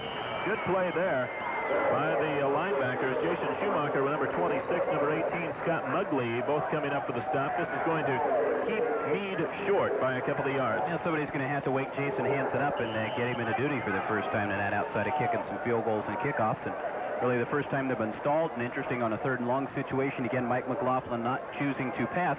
And now we're going to see Superfoot come out. Hansen's going to try a 52-yarder here, and I won't be surprised if he doesn't make it. There is no breeze, by the way, the flag hanging limply, so that's not a factor at all. But this fella has the leg, as we told you in a scrimmage. He came off the bench cold and kicked a 52-yarder last week. We'll see whether the snaps play a factor right here. Todd George will hold. It's a good snap. That's got a chance. That's got a chance. Just a little bit short. Well, actually about 5 yards short, basically, and wide right. So kind of faded it to the right just a little bit with the soccer-style kick. Tried to get the leg whip through it. It pushes just a little bit to the right, ran out of gas, and so CB holds for the first time. Hardware stores present a sneak preview of great values in the Fall Preview Circular. Choose the Master Mechanic single-bit axe, maul, or sledgehammer, just $9.99 each. This Contico round trash can with sturdy lid is just $8.99. Get the Dorset 2 entry lock and deadlock by Kwikset for only $17.88. And True Value alkaline batteries in assorted sizes and packs are just $1.39, now showing at participating True Value hardware stores and home centers. Tom Price has your very best deal right now on all new or used Chrysler Plymouth. Tom Price has special factory-sponsored financing on select new cars with rates as low as 1.9% or $750 cash back. Come in and look at our new LeBarons, New Yorkers, and Sundancers with our special 7-year or 70,000-mile warranty. See today's paper for details. Savings, service, and selection are yours. And with our super low finance rate and great service, you have it all. Can you save on a new car? You bet you can. At Tom Price Chrysler Plymouth, open until 9 p.m. at 2 great locations. Third quarter of play, Central Valley will get their second possession. 8 minutes, 3 seconds to go here in the third quarter. And Mead still with that 20-0 lead here in this one. See who comes out at quarterback again for CV. Talking with Jerry Connors just before we did our interview, you see Jerry walking off the field now after talking with his team. And I said, well, you know, Jerry, you went with Dennis Deutsch and also with Kurt Hansen. Are you trying to go two-quarterback system? He said, no, we put him in to try to shake things up a little bit and just get our kids moving and get them off the gun a little bit. Try to shake things up, try to provide a spark, and so really neither quarterback doing that well. Although Deutsch did a good job of executing, he just was unable to get the team down the field. He's in there one more time here on this 1st and 10 play from the 20-yard line. Once again, that little reverse action, Hendricks into the 21-yard line. He's grabbed and tossed down there once again by David Cohen, the linebacker who's had an outstanding game this evening. Be kind of interesting to see the Bears fake this play just once, fake the inside reverse counter and continue on with it. They really have not gone that direction all night long, and we won't get a chance to take a look at that one, but we'll see if it'll go. Right now, 3 carries on that little inside counter reverse for Hendrickson, netting 5 yards. Here they go in the shotgun, see if they can make the snap. They make the snap. Let's see what happens now, and that ball's intercepted. Picked off right there by Brad Welter. Brad Welter. And he returns it down inside the 20-yard line. They're going to mark him out right at the 20. Second turnover of the ball game for CV. The third turnover of the ball game. The first interception for Mead.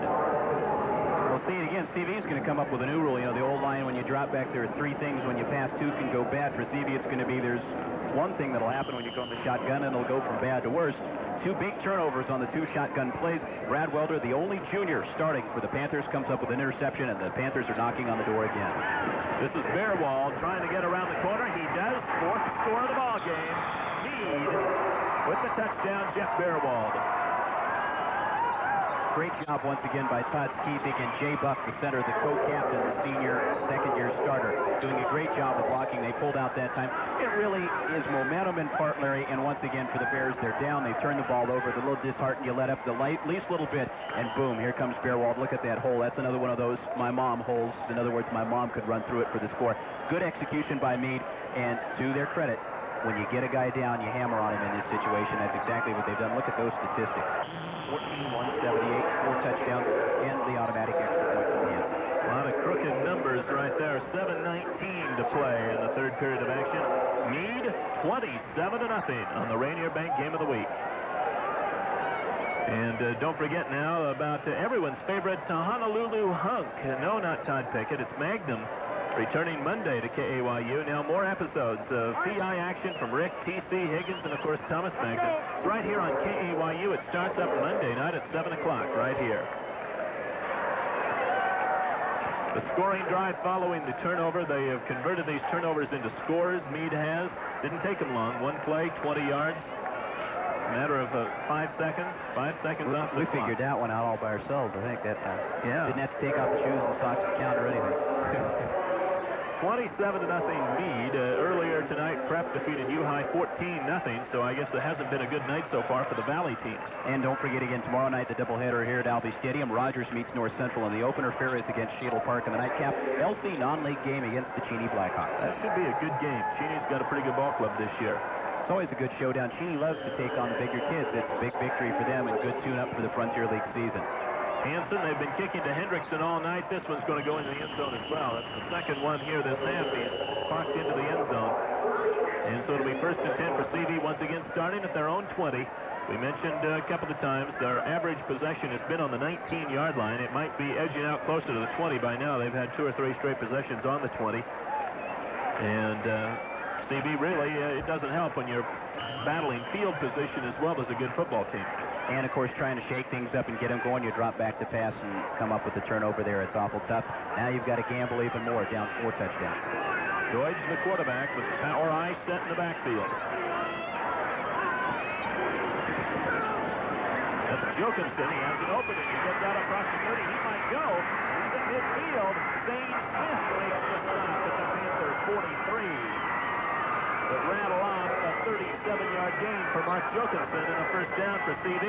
Panther defense really creeping up in sight that time, and it caught him. You'll watch, look how tightly Mead is bunched up, and Jokumsen gets through the hole. You see the Mead defenders trying to shoot the gaps, and watch the defensive play coming up here by David McBride. If he doesn't get a hand right there on Jokumsen and slow him up just enough, Smith will never catch him. He threw him off stride to allow Smith to make the tackle. Otherwise, the Bears would have been on the board. That rushing play, the 37-yarder, the biggest of the ball game for CV. First and 10 at the Panther 43. Hendrickson in motion. There's that little variation that time. He's got some running room at the 35.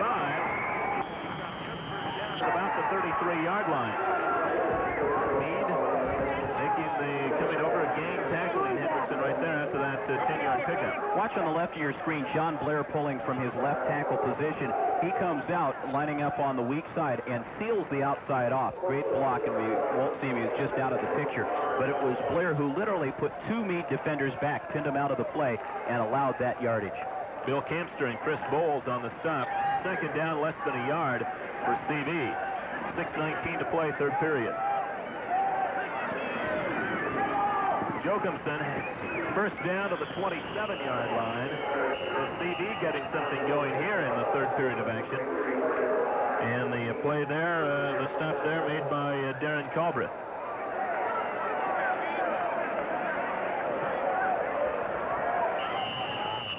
Sixth first down for the Bears, by the way, rushing. I don't think they have any passing. Do they? They might have one by penalty right in the ball game too. So 7th overall. First down here and 10 yards to go. Deutsch is going to be stopped for a yard gain down at the 26-yard line. Darren Culbreth on the tackle once again. 164-pound senior defensive back, number 18. Pickup of a yard. A little bit of a naked bootleg that time, and that's one of those plays where if you don't fool the defenders, you're in trouble. Culbreth stayed home, played his position, was not fooled by the deception. When he didn't really have anyone to go after on defense, he stayed home, and it paid off. Second down and 9 for the Bears.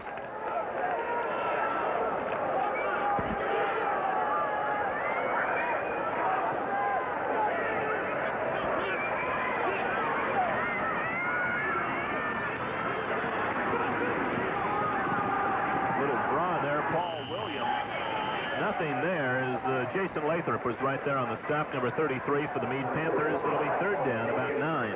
The key to running a successful draw is you have to block well. You have to hold the lineman up. And watch again, Mead's size, they're able to just get into the gaps. And these guys just are not able to hold them off to allow that hole to develop. A draw has to have good blocking to let it go. A reminder, you're watching Greater Spokane League football on KAYU TV, Channel 28, Spokane. This has been a 54-yard drive. They're about to embark on the 6th play right here. Third down and 9. In motion, Mugley out of the backfield.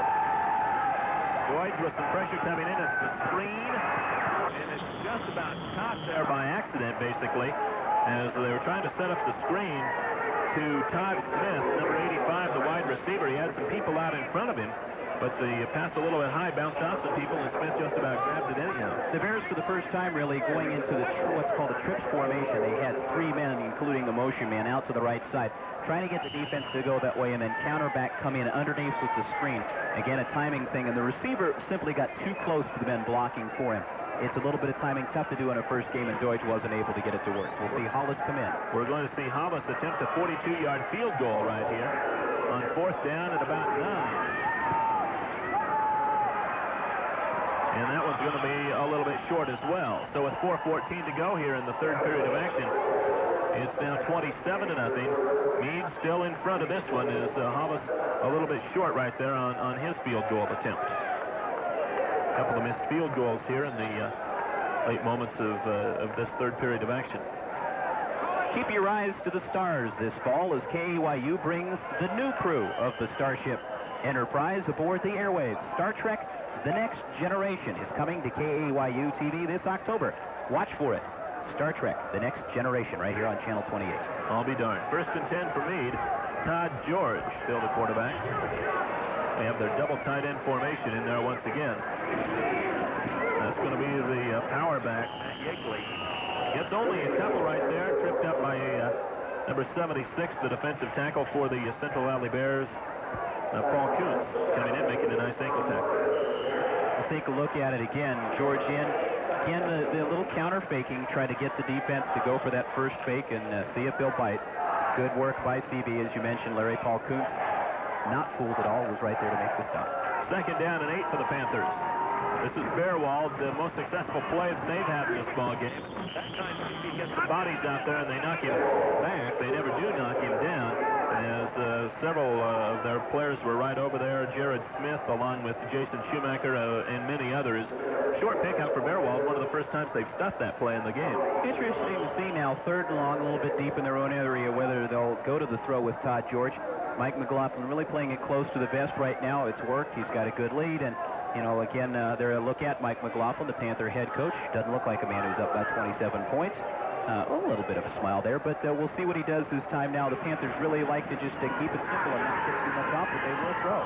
George throws too high for his intended receiver, Butch Alderman. And a touchdown reception last year in the opening game of the season. Has not had a catch tonight, and that was the first pass Mead has thrown in this ball game. Well, that's why Mike was scowling. He had to go to the pass for the first time, and, you know, it goosed things up for his statisticians. They have to start a whole new column once again. They're a little bit upset about that, so, you know, that made things real difficult. And the Panthers really have just done a good job of executing, and throw a pass. He doesn't show too much in routes to his opponents, and believe me, all the league coaches are here scouting tonight. You came up through the stands, and you see everybody out taking a look at everyone else.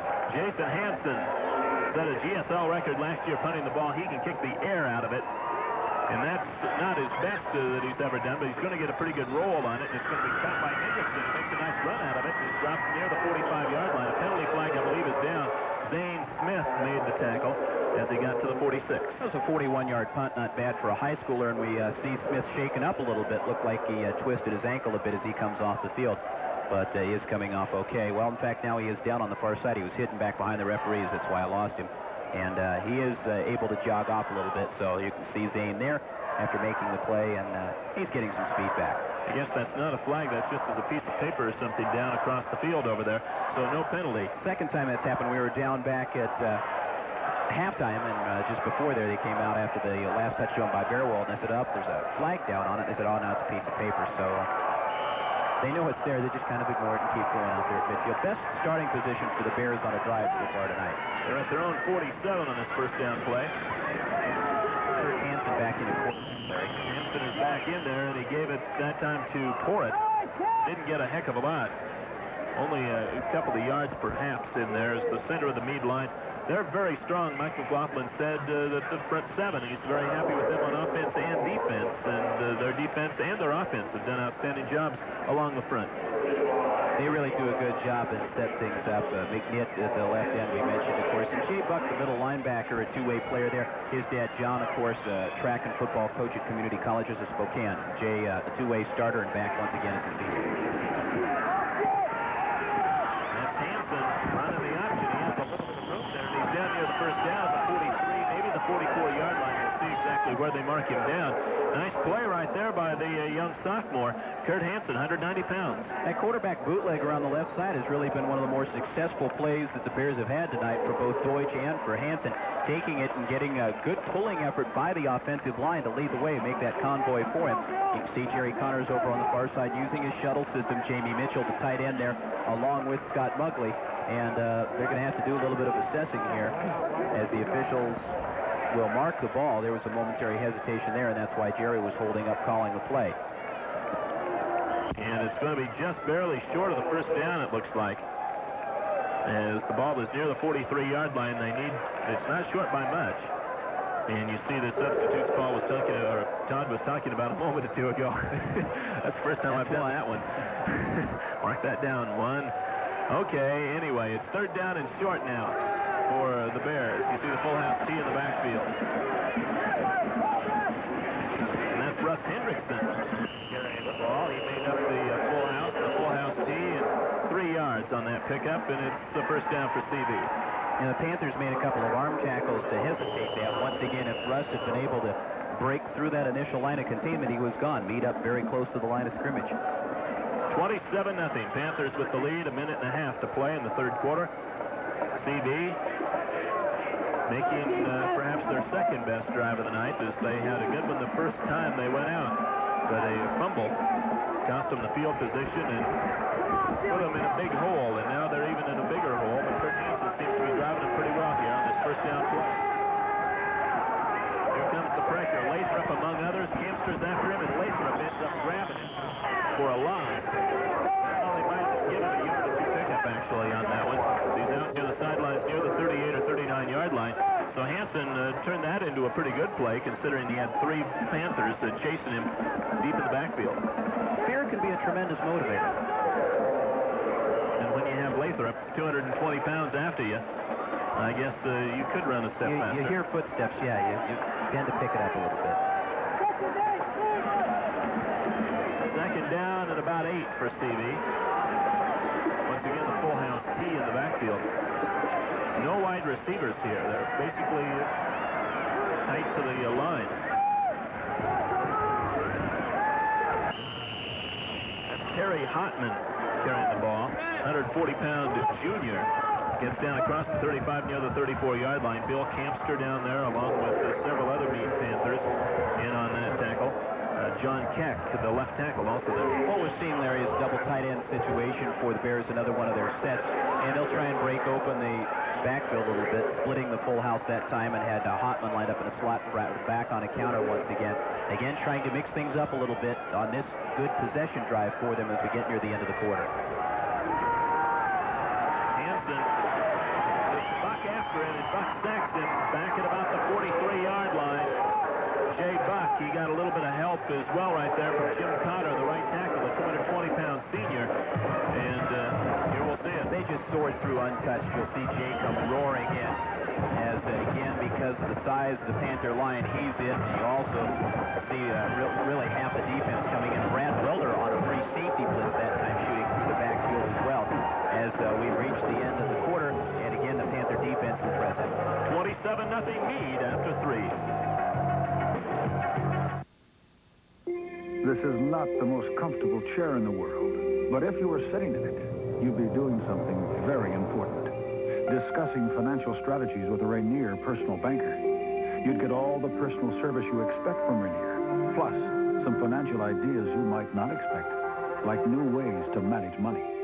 No, this isn't the most comfortable chair in the world, but if you want a comfortable future, Glad you could come in. it's the only place to be.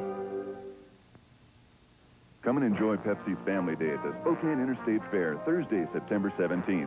Get family discount admission coupons and ride coupons at the Pepsi display in your favorite store. And kids, enter Pepsi's Great Race to Disneyland. It's a Pinewood racer's dream. You could win a trip for 4 to Disneyland for 6 days and 5 nights, courtesy of Regal Travel. Get all the details and entry forms at the Pepsi display at the store. It's all part of Pepsi Cola's Family Day at the fair, Thursday, September 17th. Come out and have some fun with Pepsi.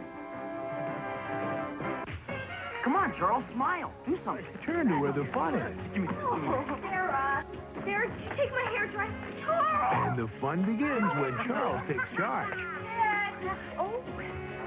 It's a brand new season of laughs. Hi, Adam. With Charles, Buddy, and the Powell family. So turn on the fun with Scott Baio as Charles in charge. Hey, how'd you do that? Focus on KAYU, Sundays at noon. Well, there's a good look at the moon this evening. It was a harvest moon a couple of nights ago, and they say it's supposed to be nice weather after the harvest moon until you see the next full moon. So if that's true, I think it will be nice weather till the 22nd of September. You've been reading your Poor Richard's Almanac? Well, no. It's a nice little calendar I have. And back at the office. We'll see. Won't do that. We'll talk about that next week. All right. Fair catch called for, but of course it's not going to be taken, and a good punt. Right there by Hendrickson. That's going to be out inside the 10-yard line. In fact, inside the 5 at the 3. So Hendrickson with a good punt. Coffin cornered it. And Mead's going to be deep in their own end. A 39-yard kick, no return. And that was one of the best plays CV has had in this ballgame. Total yardage through 3 quarters. The Panthers with 234 yards and the Bears with 131. You can tell us what waxing and waning moon is, and the crescents next week and everything else too, right? What? Larry's halftime moon report. That'll give me more time to turn up the stairs. Moon. Waxing Gibbous. You better look up the back of your calendar there. Okay. Yeah. Mead's got a change at quarterback. Rod Anderson back in there once again. That's Fairwald across the 5 to about the 7-yard line before he's tripped up. It'll be second down.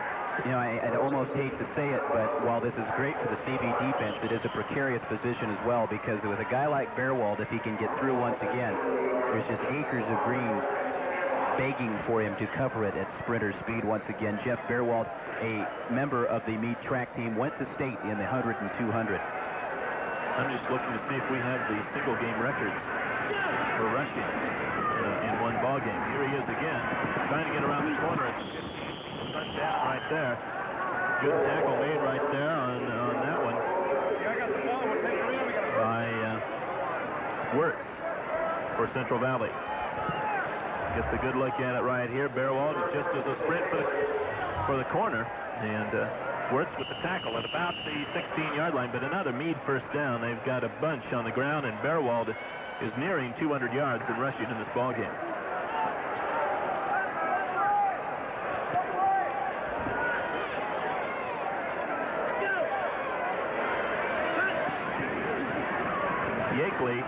A couple right there.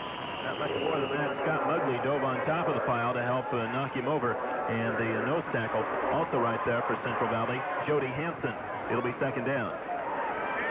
Yeakley sure is a strong fellow there. You can tell just taking a look at him, number 34 in the huddle, listed at 179 pounds, but he's a solid 179, tough to bring down. And again, Mead Panthers with a running back who's larger than some of the defensive linemen the Bears have. Second down here. This is Fairwald. Good pursuit there by CB to knock him down. Excellent play there by the Bear defense. They had several people out there on the corner to make that stop. Mugley was out there among others for CB. Fairwald 193 yards of rushing in the ball game, and CB has 44.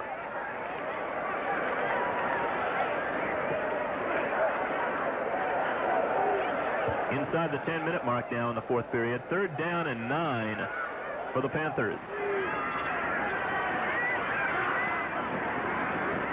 Fairwald runs out of a tackle and gets about 4 or 5, but he'll be short of the first down. And so it'll be punting time. Probably we'll see Jason Hansen in here once again, as his first effort was a 41-yarder. We'll see what he does. There's Jeff Fairwald nearing that 200-yard mark. He got very close to it that last carry. He'll be a little bit short around the 197 or 198 mark. 198, 19 carries, over 10 yards per carry. Last year he averaged over 6 per carry, so he can run. And Hansen will kick. Russ Hendrickson will return. Mead, I think, only has 10 guys in the field. Yeah, they only had 10 guys in the field. They call a timeout. 27-0 Mead with the advantage. 9:06 to play in the ball game.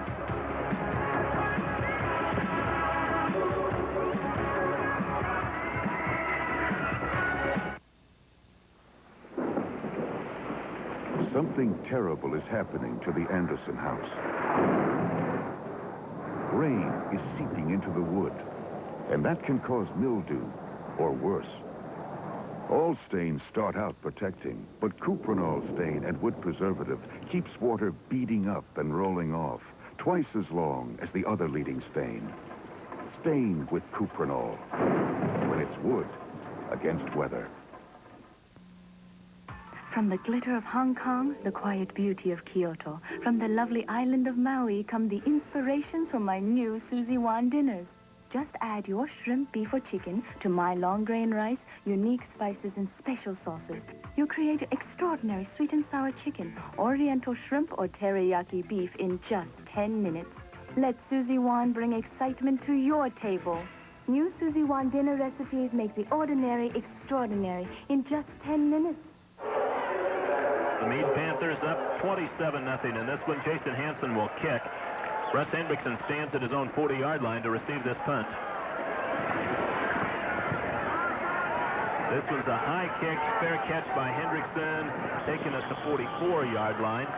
So a punt there of about 32 or 33 yards, 33 yards for Hansen. Good job just before the timeout by Butch Alderman of the Panthers. He's the fellow you see lined up underneath the center who fakes a play, then drops back. He almost drew the Bears offside on the first punt attempt. And then Alderman, despite doing all those things, was quick enough to notice as he backpedaled that there were only 10 men on the field.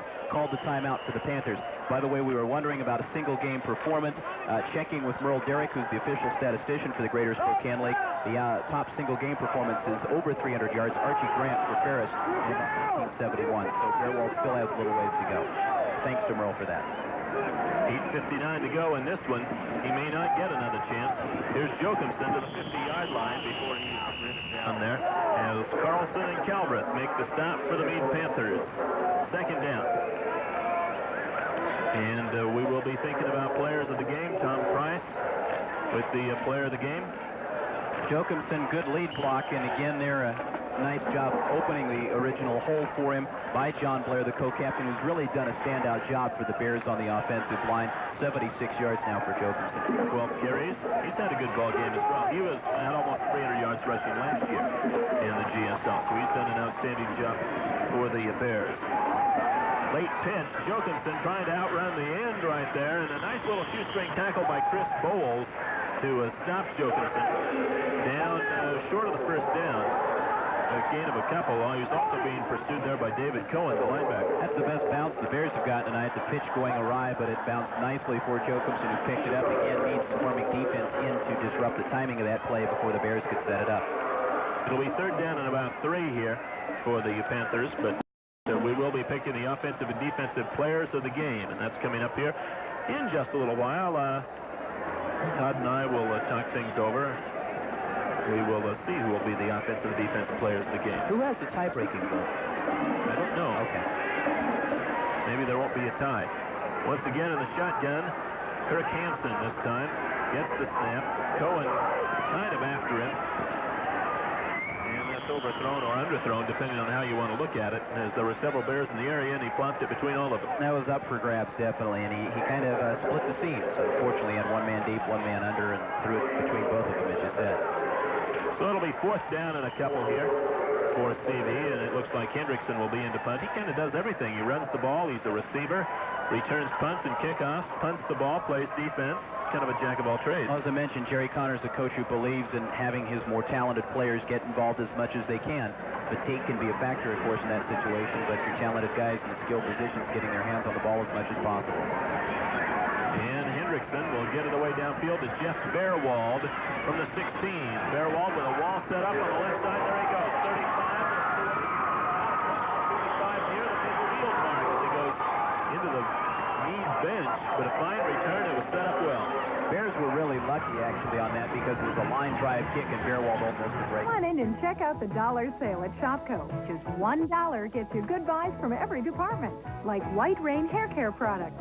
Pick a shade of CoverGirl nail slicks. Get Glade air freshener. Your choice, $1.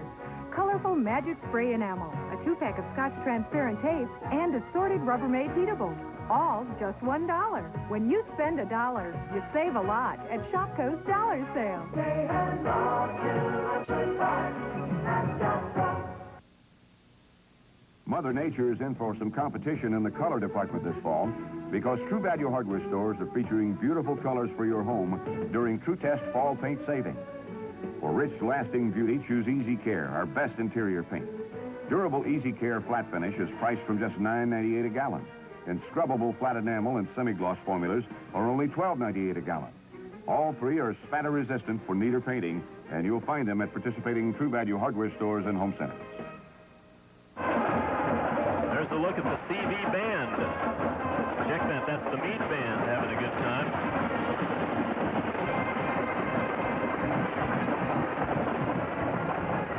.709 to go in this one. First down for the Panthers.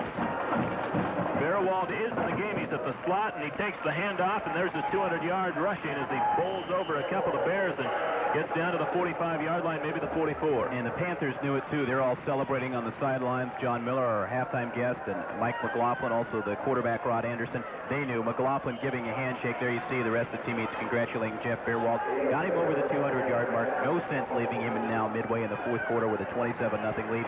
Good move. Let him get his statistic and take him out. Mead has had a series of good running backs. A couple of years ago, Jared Sin led the league with over 1,000 yards rushing. Jeff Myers that same year had 625, so they've had their share of good backs at Mead over the years. And that's who they compare Beerwald to as a Myers. Same thing. Guy who, once he gets open, has tremendous speed, good shift, and be able to get open. 206 yards unofficially for Beerwald. Jeff Buer right there with the carry, taking it for first down yardage to about the 38-yard line. He is a sophomore that looks pretty good. He's going to be backing up Beerwald this year. And the substitutes continue. Matt Yakeley coming out on the sideline now, getting a handshake from his head coach and his athletic director, as well as the Panthers continue to make substitutions. And now at the fullback spot is Tony Romish, a senior, 185 pounds, number 38. First down here for the Panthers. And there's Romish trying in the middle, and there isn't too much there as the Bears stack that up. Look at all the white shirts, about a half a dozen of them right there. And the last man off the stack, Scott Mugley, the linebacker, number 18. Second down, about 10 for Mead. A lot of football. We talked about it earlier, Paul. We'll get to that in just a moment here. That's two. A reminder, next week we'll have the battle of the old original Spokane High Schools. North Central will take on Lewis and Clark next week in our game of the week. And a reminder, you are watching Greater Spokane League football on KAYU 28 in Spokane. Fumble right there. And I think CD's going to end up with it at the 41-yard line. What you're going to have to do is bring along a big Easton or something. And next time I do that, just swap me one. And that'll take care of that. No problem, Biff. At the 41, the first turnover for Mead in the ball game, by the way. You guys look so much alike. You're sliding fast, pal. 5 minutes to go. Mike McLaughlin has to be pleased with the execution of his team tonight. That's really their first mistake. They've done a good job controlling the ball, executing well. A great first outing, as he said. They just wanted to avoid making the mistakes, and up until then they have. Hanson, the quarterback, hands it away to Chuck Porritt. Good straight ahead running there by Porritt. Brings it into Panther territory, rather, at the 45-yard line. That'll be good for a first down and 14 yards for the senior. We were mentioning football. The Cougars are at home. Eastern's at home here at Albee Stadium on Saturday, but also the community colleges of Spokane get underway this weekend. And a week from this Saturday, Whitworth gets underway with their new head coach, Blaine Bennett. I saw Shorty a little bit before the ball game. A lot of fun for them. They play the alumni this Saturday. That's always a lot of fun. Hanson will try to throw here as the pressure is on.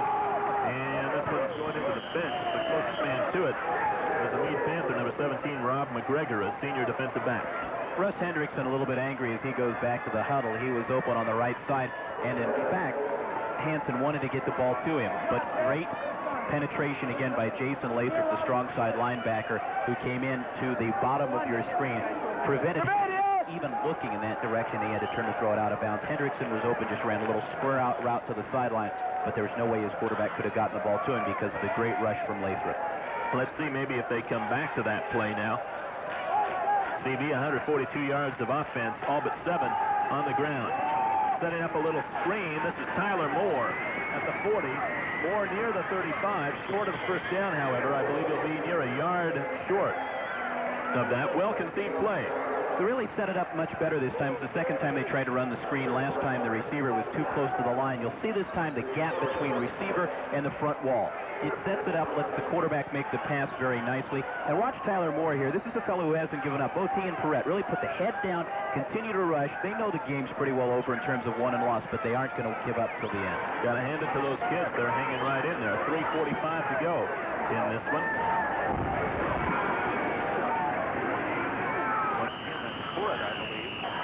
Banging ahead for the first down. Stopped right there. I think that was Jokinson. And Jokinson was stopped on that one by Mike Schaaf, a big defensive lineman, 209-pound junior.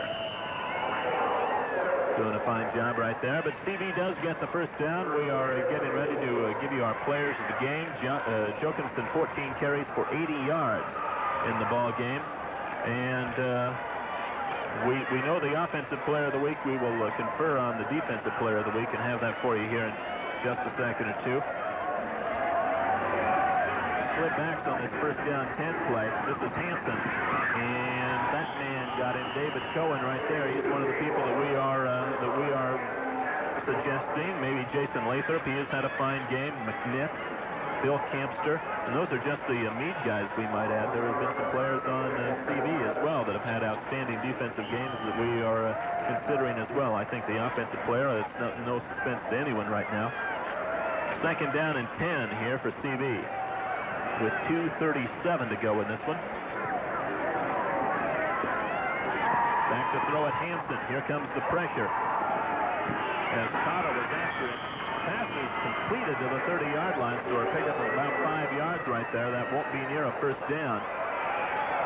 Tyler Moore on the reception. He was one of their top receivers from last year.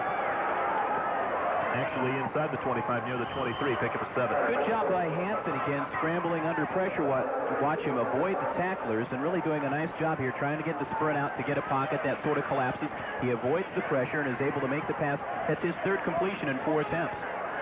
He's played well, the young sophomore. Good-sized kid, 190 pounds. There's that little reverse play right there with Lynn Steinbaugh running. Steinbaugh at the 20. Steinbaugh can't get the block as he had outrun all the people that were out there for him, but he gets down near the 10-yard line. Good run by Steinbaugh. If he had a man out in front of him, he would have ran for a touchdown. Very good. And again, the counter working, the misdirection. Obviously, some substitutes in for both teams. And Steinbaugh able to take it. 150-pound junior listed as a wide receiver, came back off that wing back position on the counter and took it down just outside the